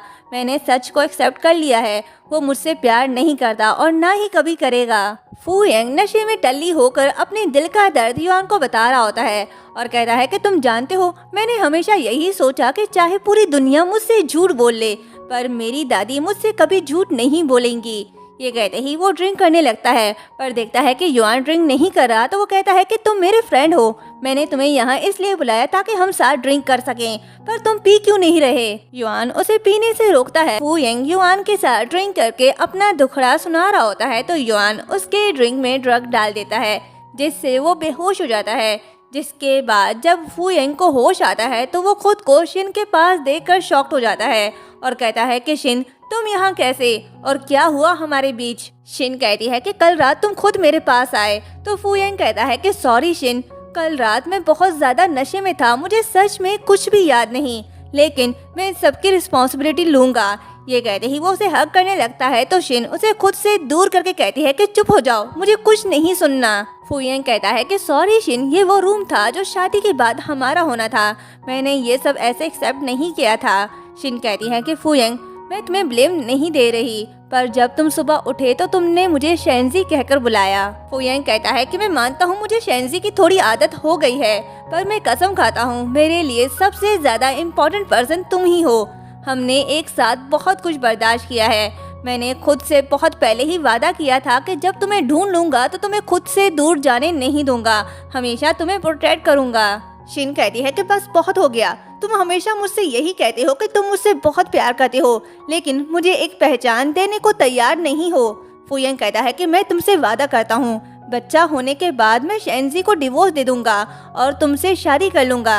शिन कहती है कि फिर तुम भी मुझसे वादा करो कि तुम मुझे फू फैमिली में रहने दोगे। फुयेंग कोई जवाब नहीं देता तो शिन कहती है कि मैं जानती थी तुम मुझसे झूठ बोल रहे हो। फुयेंग कहता है ठीक है, मैं तुम्हें घर ले जाऊंगा। जिसके बाद जब उसे घर ले जाता है तो ग्रैंडमा कहती है कि तुम मुझसे बदला लेने के लिए इसे घर लेकर आए हो, क्या तुम दादी को मरते हुए देखना चाहते हो। फुयेंग कहता है कि दादी किसी रीजन की वजह से इसे मैं यहाँ लेकर आया हूँ। ग्रैंडमा कहती है कि मुझसे कुछ मत कहो, शेंजी से कहो। शेंजी कहती है कि दादी मैं सब जानती हूँ और वैसे भी हम डिवोर्स लेने वाले हैं तो इसे शिन का ख्याल रखने दो क्योंकि उसे उसकी जरूरत है। ये सुनकर ग्रैंडमा कहती है कि क्या तुमने फिर से शेंजी को धमकाया, तुमने आज तक इसे तकलीफ के सिवा कुछ दिया भी क्या है, मैं तुम्हें मार डालूंगी। ये कहते ही वो उसे मारने लगती है तो शिन उन्हें रोकने के चक्कर में नीचे गिर जाती है। फुयेंग उसके पास जाता है तो शेंजी सोचती है कि क्या तुम उसे पाने के लिए अपनी जान को खतरे में डालने के लिए तैयार हो। फुयेंग ग्रैंडमा से कहता है कि मुझे याद है आपने कहा था कि ऐसा कुछ भी मत करना जिसके लिए तुम्हें बाद में पछताना पड़े, पर शिन के साथ रहना, उसका ख्याल रखना एक ऐसी चीज है जिसका मुझे कभी भी पछतावा नहीं होगा। ग्रैंडमा कहती है कि तुम्हें जो करना है करो, लेकिन तुम हमेशा शेंजी के रहोगे। उसके बाद शिन शेंजी के पास आती है और कहती है कि देखा तुमने फुयेंग ने मेरे लिए क्या किया, वो मुझे रूम तक उठाकर भी लेकर गया जो तुम्हारे रूम के बहुत करीब है। मैं हैरान हूँ कि ये तुम्हें परेशान नहीं करता। फुयेंग सारी बातें सुन लेता है और शिन से कहता है कि तुम्हें रेस्ट करना चाहिए, पर जैसे ही शेंजी को देखता है तो अपनी नजरें चुराने लगता है क्योंकि उसे पता है कि वो उसके साथ गलत कर रहा है। फुयेंग शिन को लेकर रूम में ले आता है। शिन अच्छा बनने का ढोंग करती है और कहती है कि फुयेंग क्या तुम्हें लगता है कि मैंने अपनी बहन को अनहैप्पी किया। फुयंग कहता है कि ज्यादा मत सोचो और डॉक्टर ने कहा है कि तुम रिहेबिलिटेशन ट्रेनिंग कर सकती हो और शायद तुम फिर से खड़ी हो सकती हो।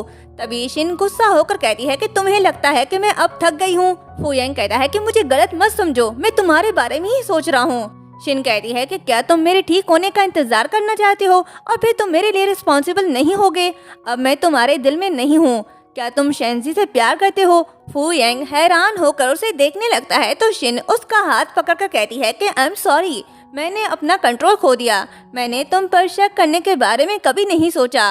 तो फुयंग उसका हाथ दूर करके कहता है कि मैं पहले ही तुम्हारे लिए सबसे लड़ चुका हूँ, तुम मुझसे और चाहती क्या हो? शिन कहती है कि क्या होगा अगर मैं कहूँ कि मैं नहीं चाहती कि कोई और तुम्हारे बच्चे को जन्म दे?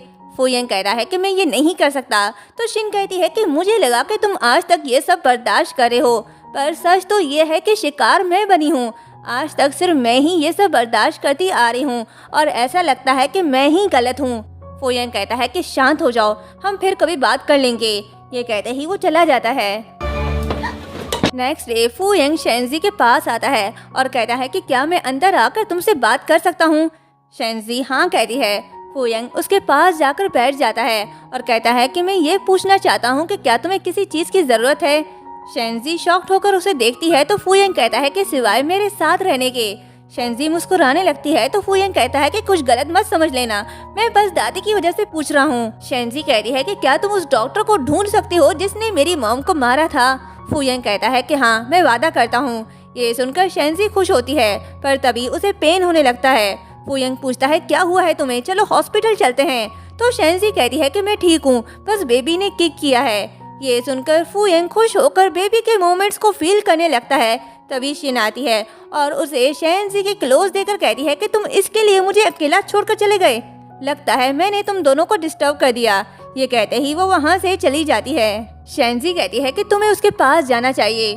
फुयंग जाने लगता है, फिर रुक कर शेंजी से कहता है कि क्या तुम मुझे बता सकती हो कि असल में शिन कैसी है? मुझे ऐसा लगता है कि ये वो शख्स नहीं है जिसे मैं जानता हूँ। शेंजी कहती है कि अगर मैं तुमसे सच कहूँगी तो तुम्हें ऐसा लगेगा कि मैं झूठ बोल रही हूँ। अगर तुम्हें सच जानना है तो अपने दिल से पूछो, वो तुम्हें सही और गलत अच्छे से बता सकता है। फुयंग शिन के पास जाता है और उसे उठाकर बिठा देता है। शिन कहती है कि फुयंग, जो वर्ड्स तुमने मुझसे कल कहे थे वो सब मुझे मनाने के लिए थे ना? फुयंग कहता है ऐसा नहीं है। तो शिन अपने कान बंद करके कहती है कि चुप हो जाओ, मुझे कुछ नहीं सुनना। मैं तुम्हें किसी और के करीब होता नहीं देख सकती। जब भी तुम्हें किसी और के क्लोज जाने का सोचती हूँ तो मुझे बहुत दुख होता है। तुम हमेशा यही कहते हो कि ये सब बच्चे की खातिर है। क्या तुमने कभी मेरी फीलिंग्स के बारे में सोचा? फुयंग कहता है कि वो मेरे बच्चे को जन्म देने वाली है। ठीक है, अगर तुम यहाँ खुश नहीं हो तो मैं तुम्हें घर भेज दूंगा। तुम्हारा ये रवैया देखकर मैं भी थक जाऊंगा। ये सुनकर शिन कहती है कि क्या अब तुम मुझे नापसंद करते हो? क्या अब मैं तुम्हारे लिए परेशानी का कारण बन गई हूँ?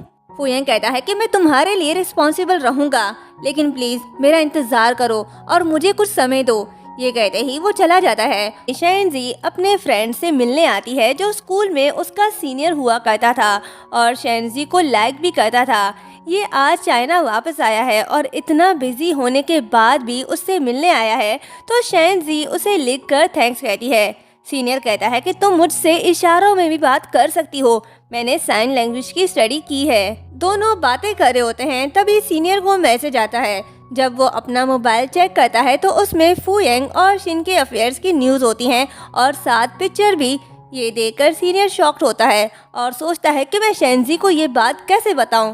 वो हिम्मत करके शेंजी से कहता है कि एक न्यूज़ है, तुम्हें उसके लिए मेंटली प्रिपेयर होना होगा। ये कहते ही वो उसे न्यूज़ दिखा देता है, जिसे देखकर शेंजी शॉक्ड होती है और सीनियर से कहती है कि अगर ये बात फैल गई तो इससे फू फैमिली पर बहुत ज़्यादा असर पड़ेगा। सीनियर कहता है कि मैं जानता हूँ, ये देखकर तुम बहुत हर्ट हुई हो। अगर तुम्हें किसी भी चीज़ की ज़रूरत हो तो मुझे बता देना, मैं हाजिर हूँ। आफ्टर ऑल हम बहुत अच्छे दोस्त हैं। शेंजी हाँ कहती है। दूसरी तरफ ग्रैंड माँ को भी ये बात न्यूज़पेपर से पता चल जाती है। वो फुयंग को बुलाकर गुस्से से घुटनों के बल बैठने को कहती है। फुयंग घुटनों के बल बैठ जाता है और कहता है कि दादी मैंने ऐसा क्या कर दिया जिससे आप गुस्सा हो? तो ग्रैंड माँ उसे न्यूज़पेपर दिखाती है, जिसे देखकर फुयंग शॉक्ड होता है। ग्रैंड माँ कहती है कि तुम्हें शर्म आनी चाहिए ऐसी हरकत करते हुए। तुम्हारी वाइफ है और तुम बाप बनने वाले हो। ये मत भूलो कि तुम फू फैमिली के मेंबर हो। तुम्हें पता भी है तुम्हारे इस अफेयर से फू ग्रुप को कितना नुकसान उठाना पड़ेगा। फू यांग कहता है कि ग्रैंडमा आप फिक्र ना करें, मैं ये मैटर सॉल्व कर लूंगा। जिसके बाद वो शिन के पास आता है क्योंकि वो जानता है कि ये काम उसी का ही है। पर शिन के तो अपने ही नखरे खत्म नहीं होते। वो समझती है कि फू यांग उसे मनाने आया है, तो वो उससे कहती है कि मैं तुमसे नाराज हूँ, चले जाओ यहाँ से, मुझे तुम्हारी कोई जरूरत नहीं। तो फू यांग उसे न्यूज दिखाता है, जिसे देखकर शिन ड्रामा करने लगती है कि ये किसने किया है, प्लीज इस मैटर को जल्दी सॉल्व करो। फू यांग कहता है कि बंद करो अपना ये ड्रामा, मैं सिर्फ पहली बार तुम्हारे साथ रहा और वहाँ हमारे सिवा और कोई नहीं था और तुमने किसी और को हमारी पिक्चर्स लेनी दी। मैंने तुमसे कहा था कि मैं इन सब की रिस्पॉन्सिबिलिटी लूंगा, पर तुम्हें ऐसे घटिया चाल चलने की क्या जरूरत थी? क्या तुम चाहती हो कि हर किसी को पता चले कि मैं एक धोखेबाज इंसान हूँ? ये कहते ही वो जाने लगती है तो शिन उसे रोकती है। वो फिर भी नहीं मानती कि ये उसने किया है, तो फू यांग कहता है कि ये बार बार मुझसे झूठ बोलना बंद करो, मैं थक चुका हूँ। ऐसा ना हो कि मैं कुछ गलत कर बैठूं। मैं तुम्हारे लिए रिस्पॉन्सिबल बनने को तैयार हूँ, क्या तुम बार बार मुझे आजमाना बंद कर सकती हो? ये कहते ही वो गुस्से से चला जाता है। देर आए दुरुस्त आए, आखिरकार फू यांग के सामने शिन का असल चेहरा आने लग गया है। ग्रैंडमा फू यांग से कहती है कि मैं तुमसे पूछना चाहती हूँ कि क्या तुमने शेंजी को इस बारे में बताया? फू यांग कहता है नहीं। ग्रैंडमा कहती है कि आज जब शेंजी वापस आई तो उसने कुछ नहीं कहा, मैं फील कर सकती हूँ कि वो बहुत दुखी है। तुम अभी जाओ और उसे रात के खाने के लिए नीचे आने को कहो। फू यांग कहता है कि मैं नहीं जाऊंगा, मैं उसे नजरें नहीं मिला पाऊंगा, मैं नहीं जानता कि मैं उसे क्या कहूँ। ग्रैंडमा कहती है कि तुम्हें ये सब करने से पहले सोचना चाहिए था। तभी वहाँ शिन अपने मॉम डैड के साथ आती है। शिन की मॉम आते ही शुरू हो जाती है कि ये शेंजी कहाँ है, बाहर निकालो इसे। ग्रैंडमा कहती है कि अपनी आवाज नीचे रखो, मैं अभी तक मरी नहीं हूँ जो तुम मेरे ही घर आके मेरी ही बहू को घर से बाहर निकालने का कह रही हो। शिन की मॉम कहती है कि फू यांग ये देखो तुमने क्या किया है मेरी बेटी के साथ। फू यांग उसके हाथ के चोट को देखकर शॉक्ड हो जाता है। तभी शेंजी आती है और कहती है कि क्या आपने मुझे बुलाया? डैड कहता है कि मैं बहुत फेयर पर्सन हूँ, तुम और शिन दोनों ही मेरी बेटी हो और मैं इंसाफ करना चाहता हूँ। मैं शिन और फू यांग के बारे में भी सब जानता हूँ। तुमने अपनी जिद की वजह से फू यांग को शिन से छीन लिया, पर अब वक्त आ गया है तुम्हें अपनी गलती सुधारने का। जहाँ तक इस बच्चे की बात है तो इससे छुटकारा पाने का कोई रास्ता नहीं, इसलिए इसे जन्म दो। शिन अपने बच्चों की तरह इसका ख्याल रखेगी। तभी फू यांग कहता है कि अंकल आप गलत कर रहे हैं, मैं शिन से शादी करना चाहता हूँ, पर ये तब ही होगा जब शेंजी इस बच्चे को जन्म देगी, पर बाद में मेरे बच्चे को अपनी माँ की जरूरत होगी। मैं नहीं चाहता कि मेरे बच्चे को किसी चीज की भी कमी हो।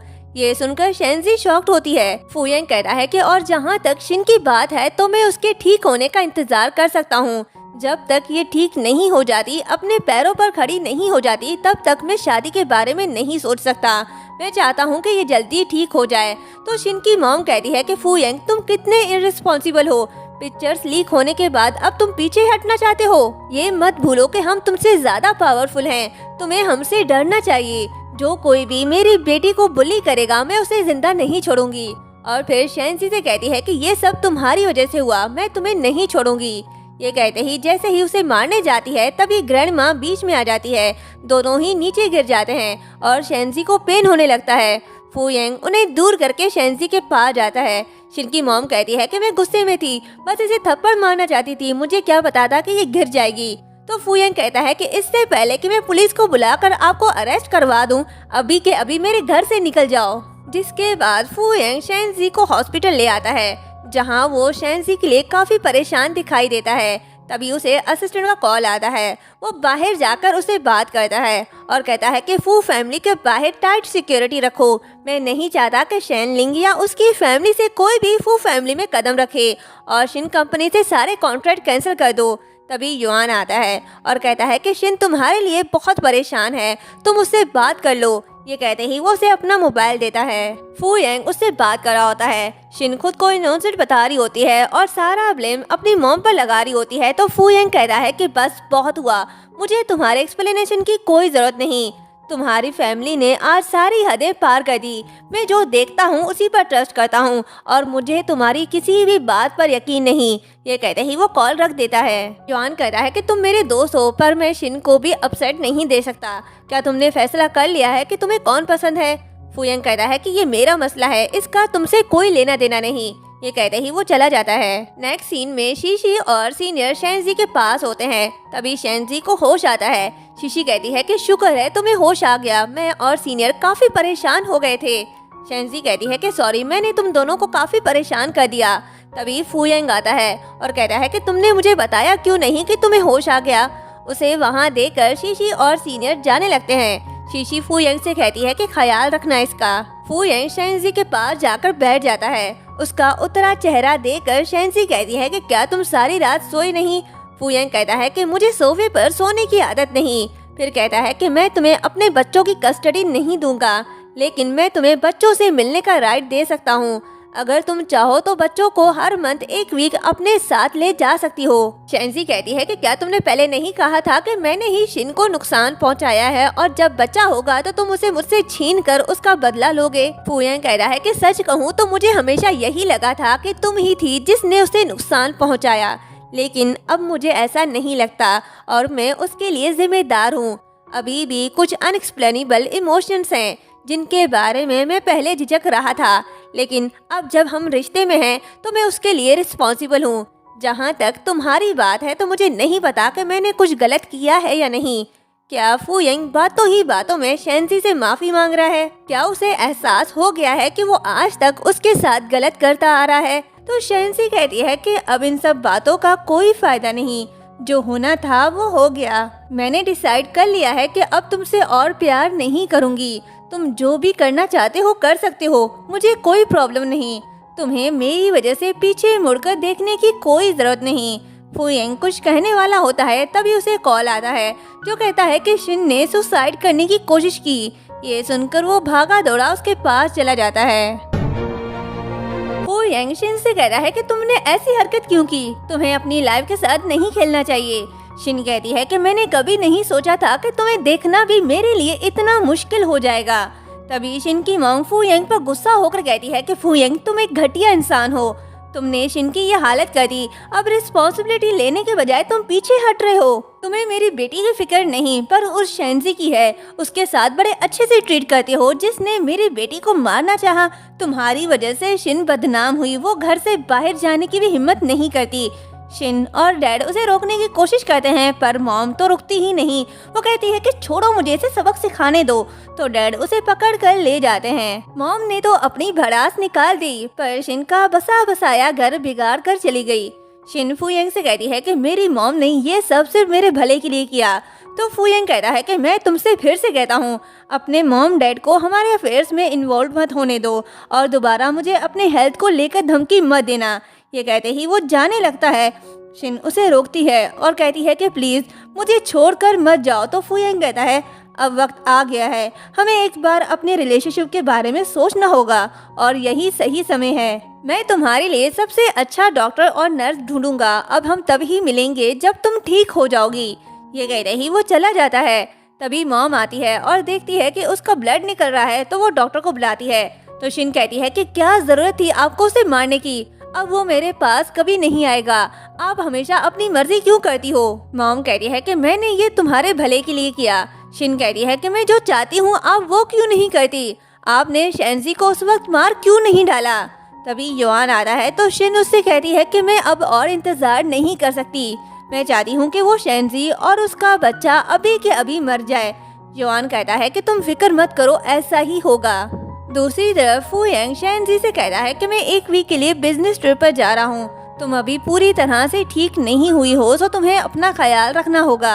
अगर तुम्हें किसी चीज की भी जरूरत हो तो किसी भी वक्त मुझे मैसेज कर सकती हो। ग्रैंड माँ की भी तबीयत ठीक नहीं रहती, सो प्लीज उनका भी ख्याल रखना और कुछ भी हो मुझे फौरन बताना। शेंजी कहती है कि तुम फिक्र मत करो, मैं खुद का और दादी का ख्याल रख लूंगी, तुम भी अपना ख्याल रखना। ये सुनकर फूयंग सोचता है कि क्या ऐसा लगता है कि मुझे सिर्फ दादी की फिक्र है, इसकी नहीं? रहने दो, वैसे भी हम बहुत जल्द ही अलग होने वाले हैं। नेक्स्ट सीन में ग्रैंड माँ परेशान दिखाई दे रही है तो शेंजी कहती है कि दादी क्या हुआ, आप परेशान क्यों हैं? ग्रैंड माँ कहती है कि कोई बड़ी बात नहीं, ओल्ड पीपल ग्रुप के सीनियर क्लब में मुझे एक्सपीरियंस करने जाना है। मैंने उन्हें मना कर दिया, पर उन्होंने कहा कि अगर मैं नहीं आई तो वो मुझे क्लब से निकाल देंगे। शेंजी कहती है कि दादी आप चली जाओ, मेरी फिक्र मत करो, मैं अपना ख्याल रख सकती हूँ।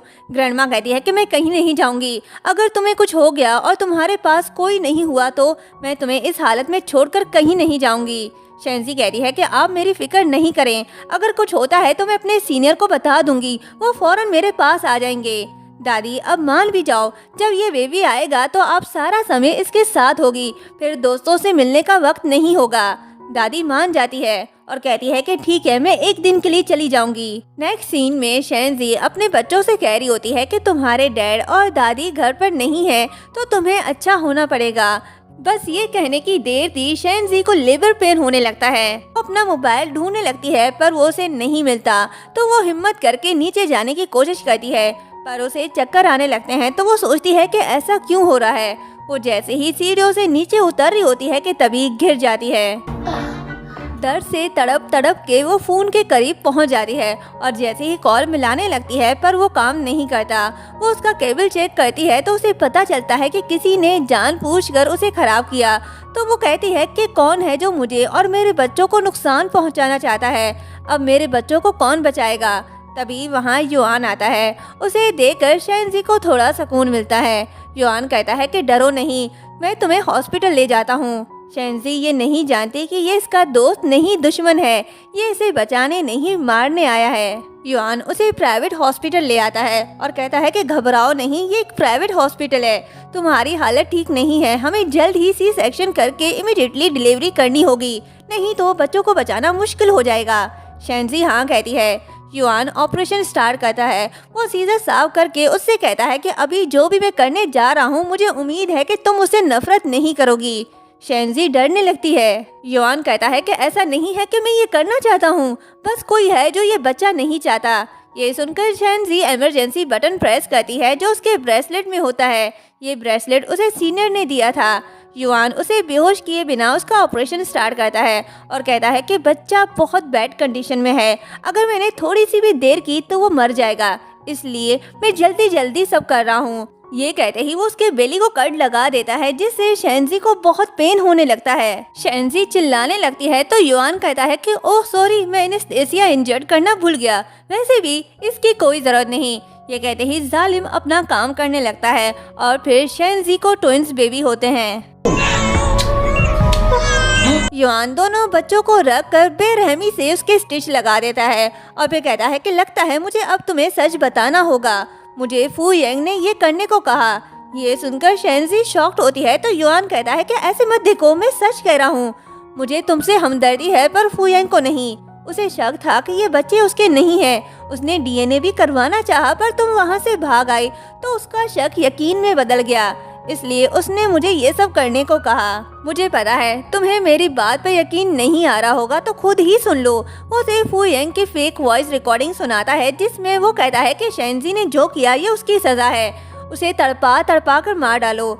शेंजी ये सुनकर शॉक्ड ही रह जाती है और युआन के झूठ को सच समझ लेती है। युआन कहता है कि ऐसा नहीं है कि मैंने फू येंग को रोकने की कोशिश नहीं की, पर वो मेरी बात माना ही नहीं।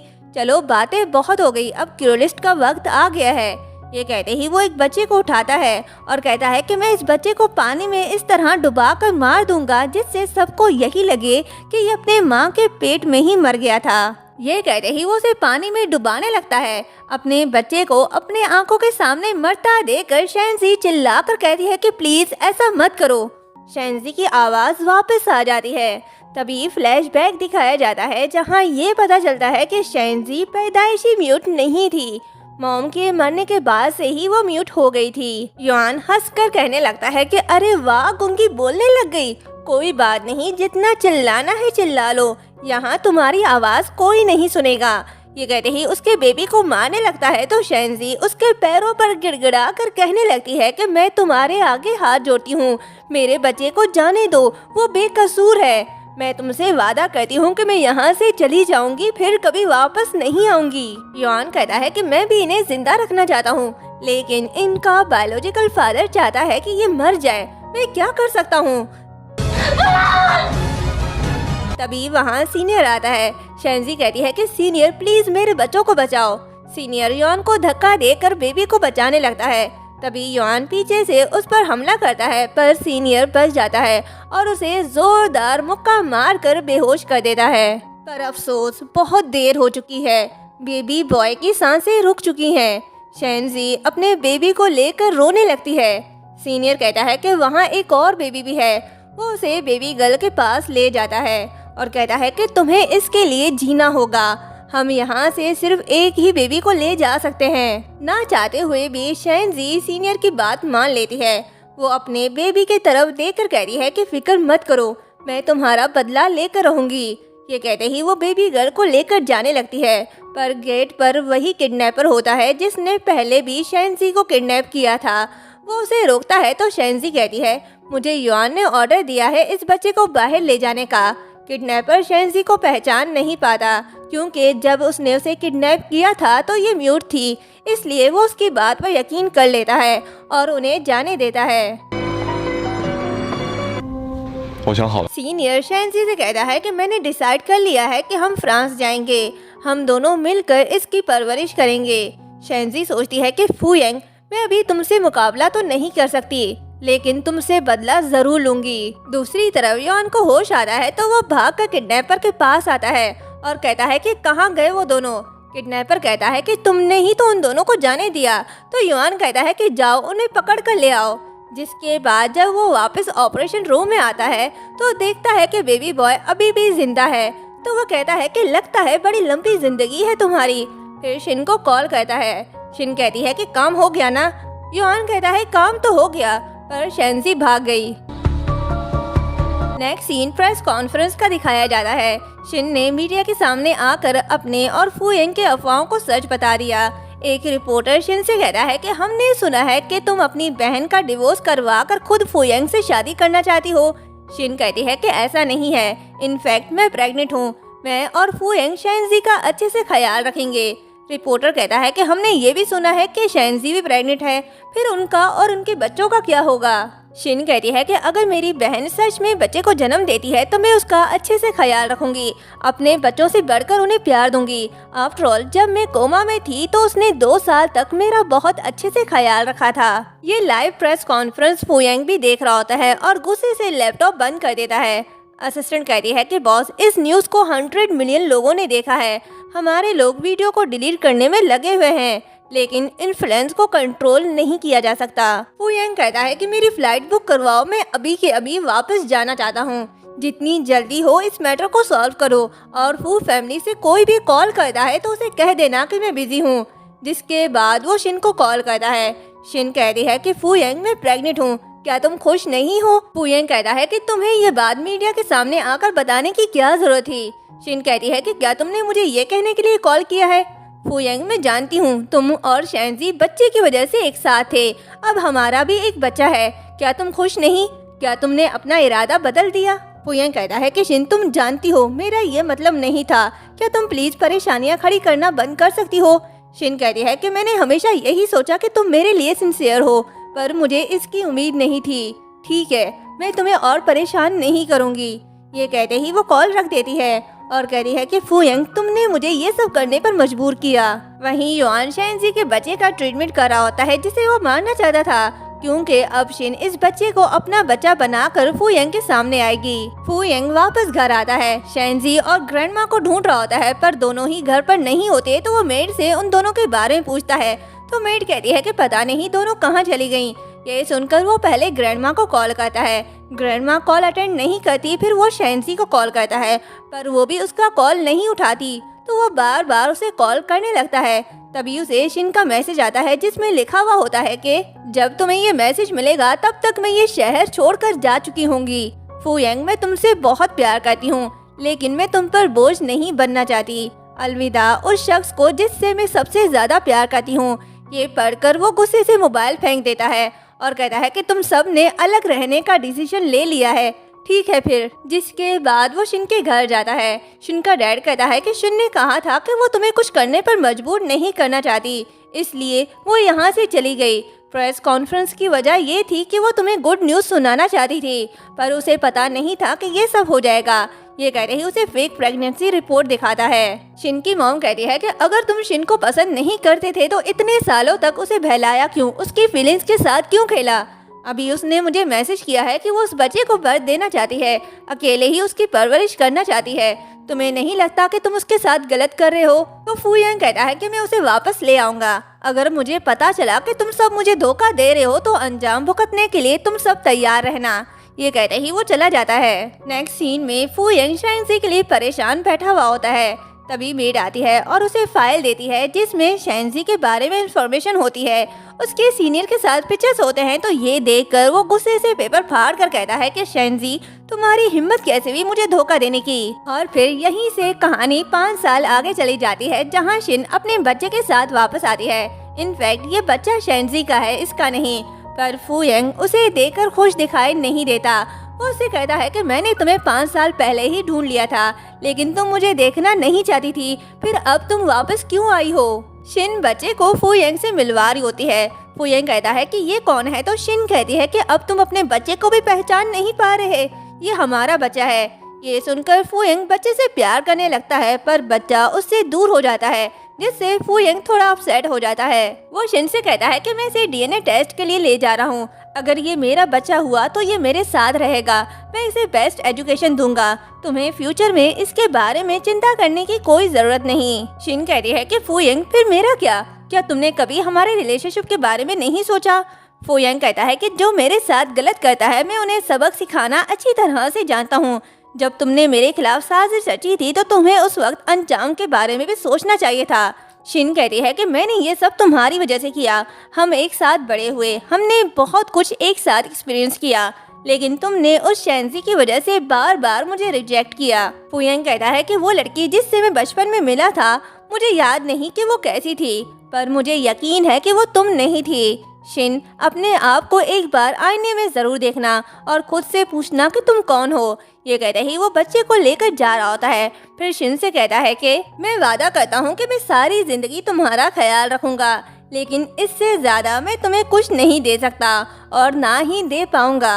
ये कहते ही वो चला जाता है। फू यंग बेबी को लेकर हॉस्पिटल आता है डीएनए टेस्ट के लिए। वो बेबी से उसका नाम पूछता है। बेबी कहता है कि मेरा कोई नाम नहीं। तो फू यंग कहता है कि क्या शिन ने तुम्हें कोई नाम नहीं दिया। तभी डॉक्टर आता है और डीएनए रिपोर्ट देखकर कहता है कि डीएनए मैच है, ये आपका ही बेटा है। रिजल्ट देखकर फू यंग बहुत खुश होता है और बेबी से कहता है कि आज से तुम्हारा नेम फू शाओ है और अब से तुम्हें कोई भी बुली नहीं करेगा। Next scene fashion award ceremony का दिखाया जाता है। चाइना की नंबर 1 फैशन डिजाइनर को अवार्ड रिसीव करने के लिए स्टेज में बुलाया जाता है। वो और कोई नहीं शेंजी होती है। शेंजी बहुत अच्छी डिज़ाइनर बन चुकी है, वो अपना अवार्ड रिसीव करने आती है। शेंजी ने बहुत हार्ड वर्क किया ताकि वो फू यंग से अपना बदला ले सके और इस सब में उसका साथ सीनियर ने दिया। दूसरी तरफ फू यंग आज तक शेंजी को भुला नहीं पाया। उसने आज तक अपनी वेडिंग रिंग पहनी हुई है। वो उसे देखकर शेंजी को याद करता है। तभी वो अवार्ड सेरेमनी की वीडियो देखता है और कहता है कि क्या तुम मेरी शेंजी हो। अवार्ड जीतने के बाद शेंजी सीनियर के साथ सेलिब्रेट कर रही होती है। सीनियर उसे कॉन्ग्रेचुलेशन कहता है तो शेंजी कहती है कि ये अवार्ड मैं तुम्हारी वजह से जीत पाई, अगर तुमने मेरी हेल्प ना की होती तो आज मैं इस मुकाम तक ना पहुंच पाती। फिर इमोशनल होकर कहती है कि मैं आज तक उस दिन को भुला नहीं पाई, मैं हर रात अपने बच्चे को सपने में देखती हूँ। सीनियर कहता है कि मैं 5 सालों से पता करवा रहा हूँ, मैंने उस बच्चे की भी तलाश की पर मुझे कोई खबर नहीं मिली। मैं सिर्फ इतना जान पाया हूँ कि पिछले कई सालों से फू फैमिली ने कोई भी सेमेट्री बाय नहीं किया।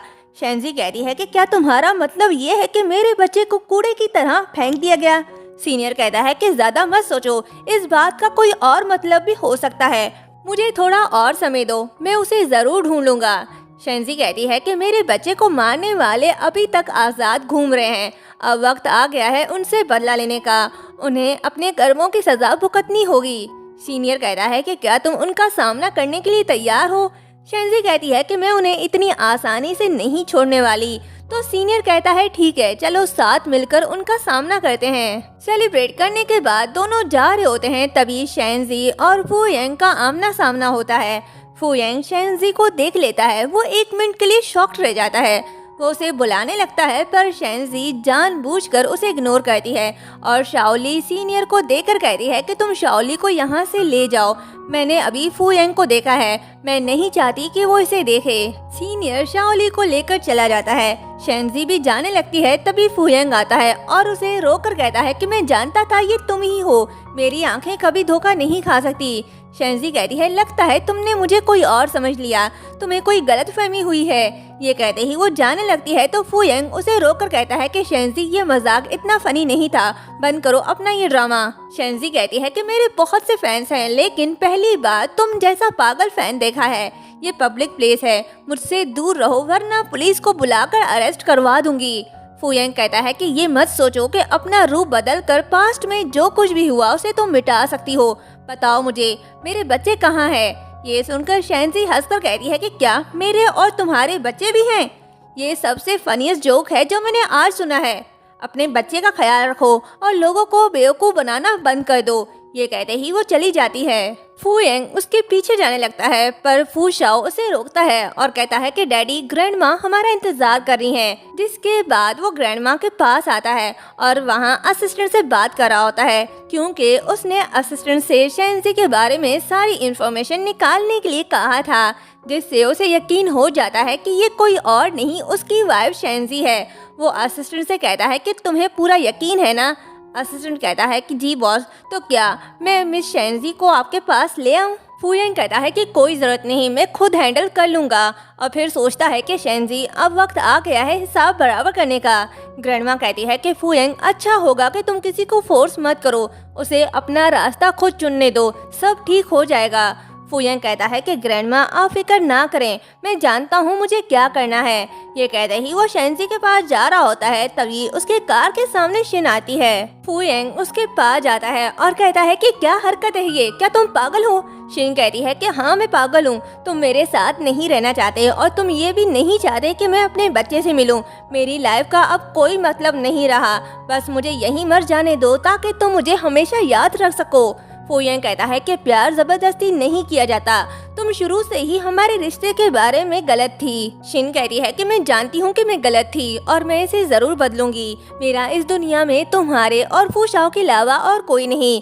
आई एम सॉरी फू यांग, मुझे पता है कि मैंने बहुत सी चीजें गलत की हैं। मैं जानती हूँ कि मेरा अब तुम्हारे साथ रहने का कोई हक नहीं और मुझे इस बात की कोई उम्मीद भी नहीं, लेकिन मुझे अपने बच्चे की बहुत याद आती है। क्या तुम उसे मेरे पास आने और मुझसे मिलने की परमिशन दे सकते हो? फू यांग कहता है ठीक है, मैं फू शाओ को तुमसे मिलवाने ले आया करूँगा और असिस्टेंट तुम्हें घर ले जाएगा। ये कहते ही वो उसे अकेला छोड़कर चला जाता है। शिन की ये चाल नाकाम रही। काश फू यांग ने ये सब पहले किया होता तो आज शेंजी उससे दूर ना हुई होती। फू यांग शेंजी के घर के बाहर खड़ा होता है लेकिन उसे फेस करने से भी घबरा रहा होता है, पर हिम्मत करके वो उसका दरवाजा बजा देता है। शेंजी दरवाजा खोलती है तो फू यांग अंदर जाने लगता है। शेंजी उसे रोकती है और कहती है कि आधी रात को तुम मेरे घर पर क्या कर रहे हो? क्या तुम्हें मेरा फोटो चाहिए या ऑटोग्राफ? फू यांग कहता है कि क्या तुम जानबूझकर बेवकूफ होने का नाटक कर रही हो या तुम सच में भूल गई हो कि पहले क्या हुआ था? मैं क्लियरली इन्वेस्टिगेट करूंगा। मैं यहाँ तुम्हें सिर्फ ये कहने आया हूँ कि बेहतर होगा कि तुम मेरे बच्चे मुझे दे दो, वरना जब मैं खुद उन्हें ढूंढ लूंगा तो मैं गारंटी देता हूँ कि तुम उन्हें कभी नहीं देख पाओगी, उनसे मिलने के लिए तड़पोगी। शेंजी सोचती है कि शिन के साथ तुम्हारा पहले ही एक बच्चा है लेकिन तुम अभी भी मेरा बच्चा चाहती हो, उसे जिसे तुमने मारना चाहा। तभी सीनियर शाओली के साथ आता है और कहता है कि शेंजी तुम यहाँ क्या करी हो? हमारी बेटी मेरी बात नहीं मान रही, अब तुम ही इसे समझाओ। शाओली कहती है कि मॉम मुझे वो कपड़े पसंद नहीं जो डैड ने मेरे लिए चूज किए हैं, क्या आप मेरे लिए कपड़े सिलेक्ट कर सकती हो? शाओली का सीनियर को डैड कहना ये बात फू यांग को हैरान कर देता है। शेंजी कहती है कि माय डियर हस्बैंड, हमारे घर एक अजीब लड़का घुस आया है, तुम इसे हैंडल करो, मैं अपनी बेटी को ले जाती हूँ। ये कहते ही वो शाओली को ले जाती है। फू यांग उसके पीछे जाने लगता है तो सीनियर उसे रोकता है और कहता है कि मैंने तुम्हें घर के अंदर आने की इजाजत नहीं दी, अच्छा होगा कि तुम यहाँ से चले जाओ। फू यांग कहता है कि शेंजी ऐसी क्यों हो गई है, तुमने उसके साथ क्या किया?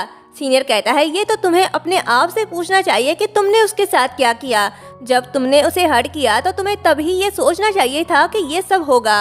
अब वो अपना सारा दुख भूल चुकी है, उसे पास्ट के बारे में कुछ भी याद नहीं और फ्रीली जी रही है। सो प्लीज उसे परेशान करना बंद कर दो। फू यांग कहता है कि मैं जानता हूँ वो लिटिल गर्ल मेरी बेटी है और मेरा दूसरा बच्चा कहाँ है। सीनियर कहता है क्या मतलब है इसका? जब वो पैदा हुए थे तो शेंजी ने उन्हें देखा भी नहीं था, उसे तुम लोगों ने छीन लिया था, तो तुम ये हमसे कैसे पूछ सकते हो? क्या तुम अब भी हमारे बच्चे को छीनना चाहते हो? फू यांग कहता है क्या कहा मैंने उन्हें छीना?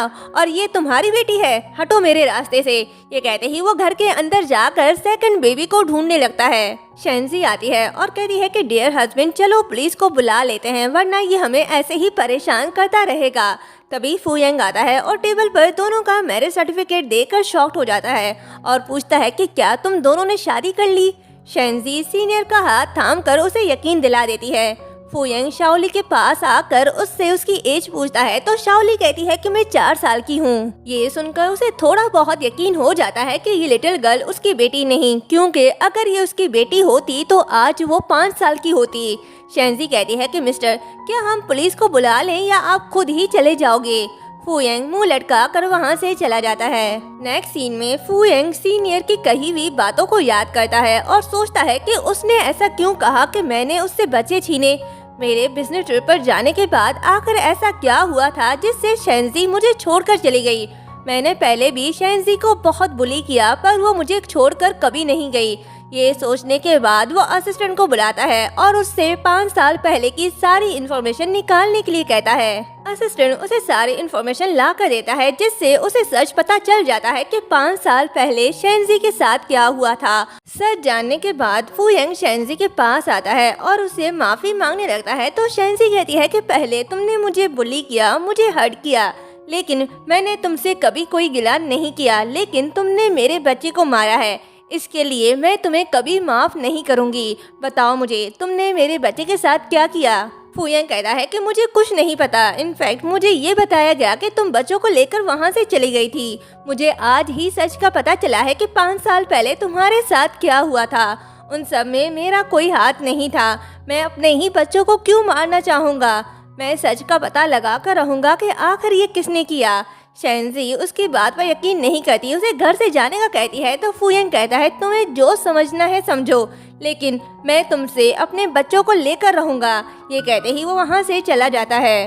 नेक्स्ट सीन में फू यांग ड्रिंक कर रहा होता है और सोचता है कि मैंने उसे अभी तक डिवोर्स नहीं दिया, वो किसी और से शादी कैसे कर सकती है।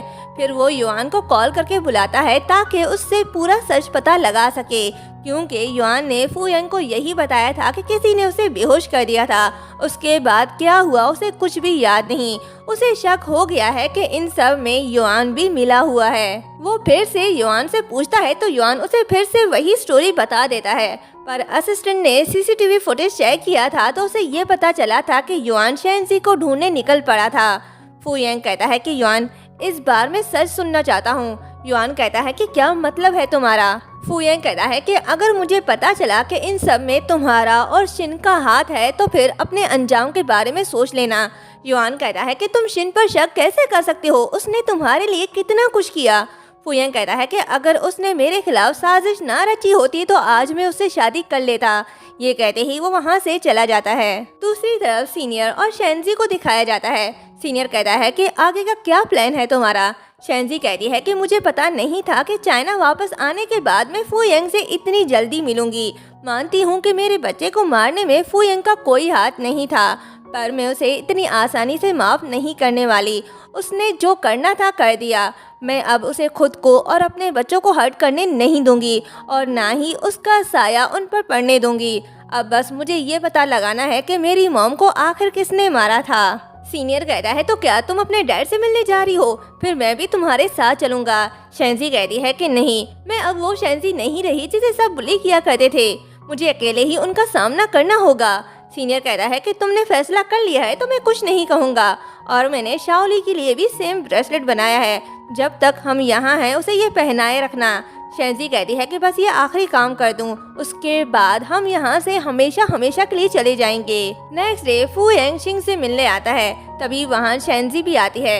यहाँ आने से पहले उसने शिन ग्रुप और कंपनी खरीद लिया था, क्योंकि उसे सच पता चल चुका था कि उसकी मॉम को मारने में सिर्फ उसकी स्टेप मॉम का ही नहीं बल्कि उसके डैड का भी हाथ था। तो जिस प्रॉपर्टी के लिए उसकी मॉम को मारा गया था वो प्रॉपर्टी वो अपने डैड से छीन लेती है और डैड से कहती है कि मैंने सारे एविडेंस पुलिस को दे दिए हैं, अब वो ही तुमसे निपटेंगे। डैड उसे बेटी कहकर बुलाता है तो शेंजी कहती है कि मैं आपकी बेटी नहीं हूँ, मुझे बेटी कहकर मत बुलाओ। ये कहते ही वो वहाँ से चली जाती है, जिसके बाद शेंजी सीनियर के साथ यहाँ से चली जाती है और साथ फू शाओ को भी ले जाती है, क्योंकि उसे पता चल चुका था कि फू शाओ उसी का ही बेटा है। फू यंग पागलों की तरह उसे ढूंढने लगता है पर उसे कोई खबर नहीं मिलती। काफी दिनों बाद असिस्टेंट को पता चलता है कि हॉस्पिटल में शेंजी नाम की डेड बॉडी मिली है।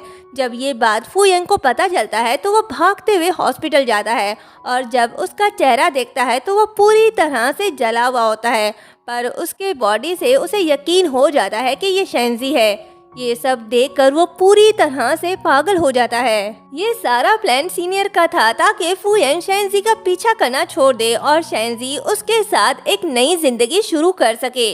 और यहीं पर ये ड्रामा एंड होता है। सो आप सबको इस ड्रामे की एंडिंग कैसी लगी? शेंजी ने फू यंग को माफ ना करके ठीक किया या उसे फू यंग को माफ करके एक और मौका देना चाहिए था? कमेंट करके ज़रूर बताएं। मेरे हिसाब से एंडिंग परफेक्ट है, क्योंकि इतना कुछ करने के बाद एक सॉरी कहने से सब ठीक नहीं हो जाता। शेंजी का उससे दूर जाना ही उसकी सबसे बड़ी सज़ा है। मिलते हैं नेक्स्ट इंटरेस्टिंग ड्रामे के साथ। तब तक के लिए चैनल को सब्सक्राइब और वीडियो को लाइक शेयर करना मत भूलिएगा। Thank you so much.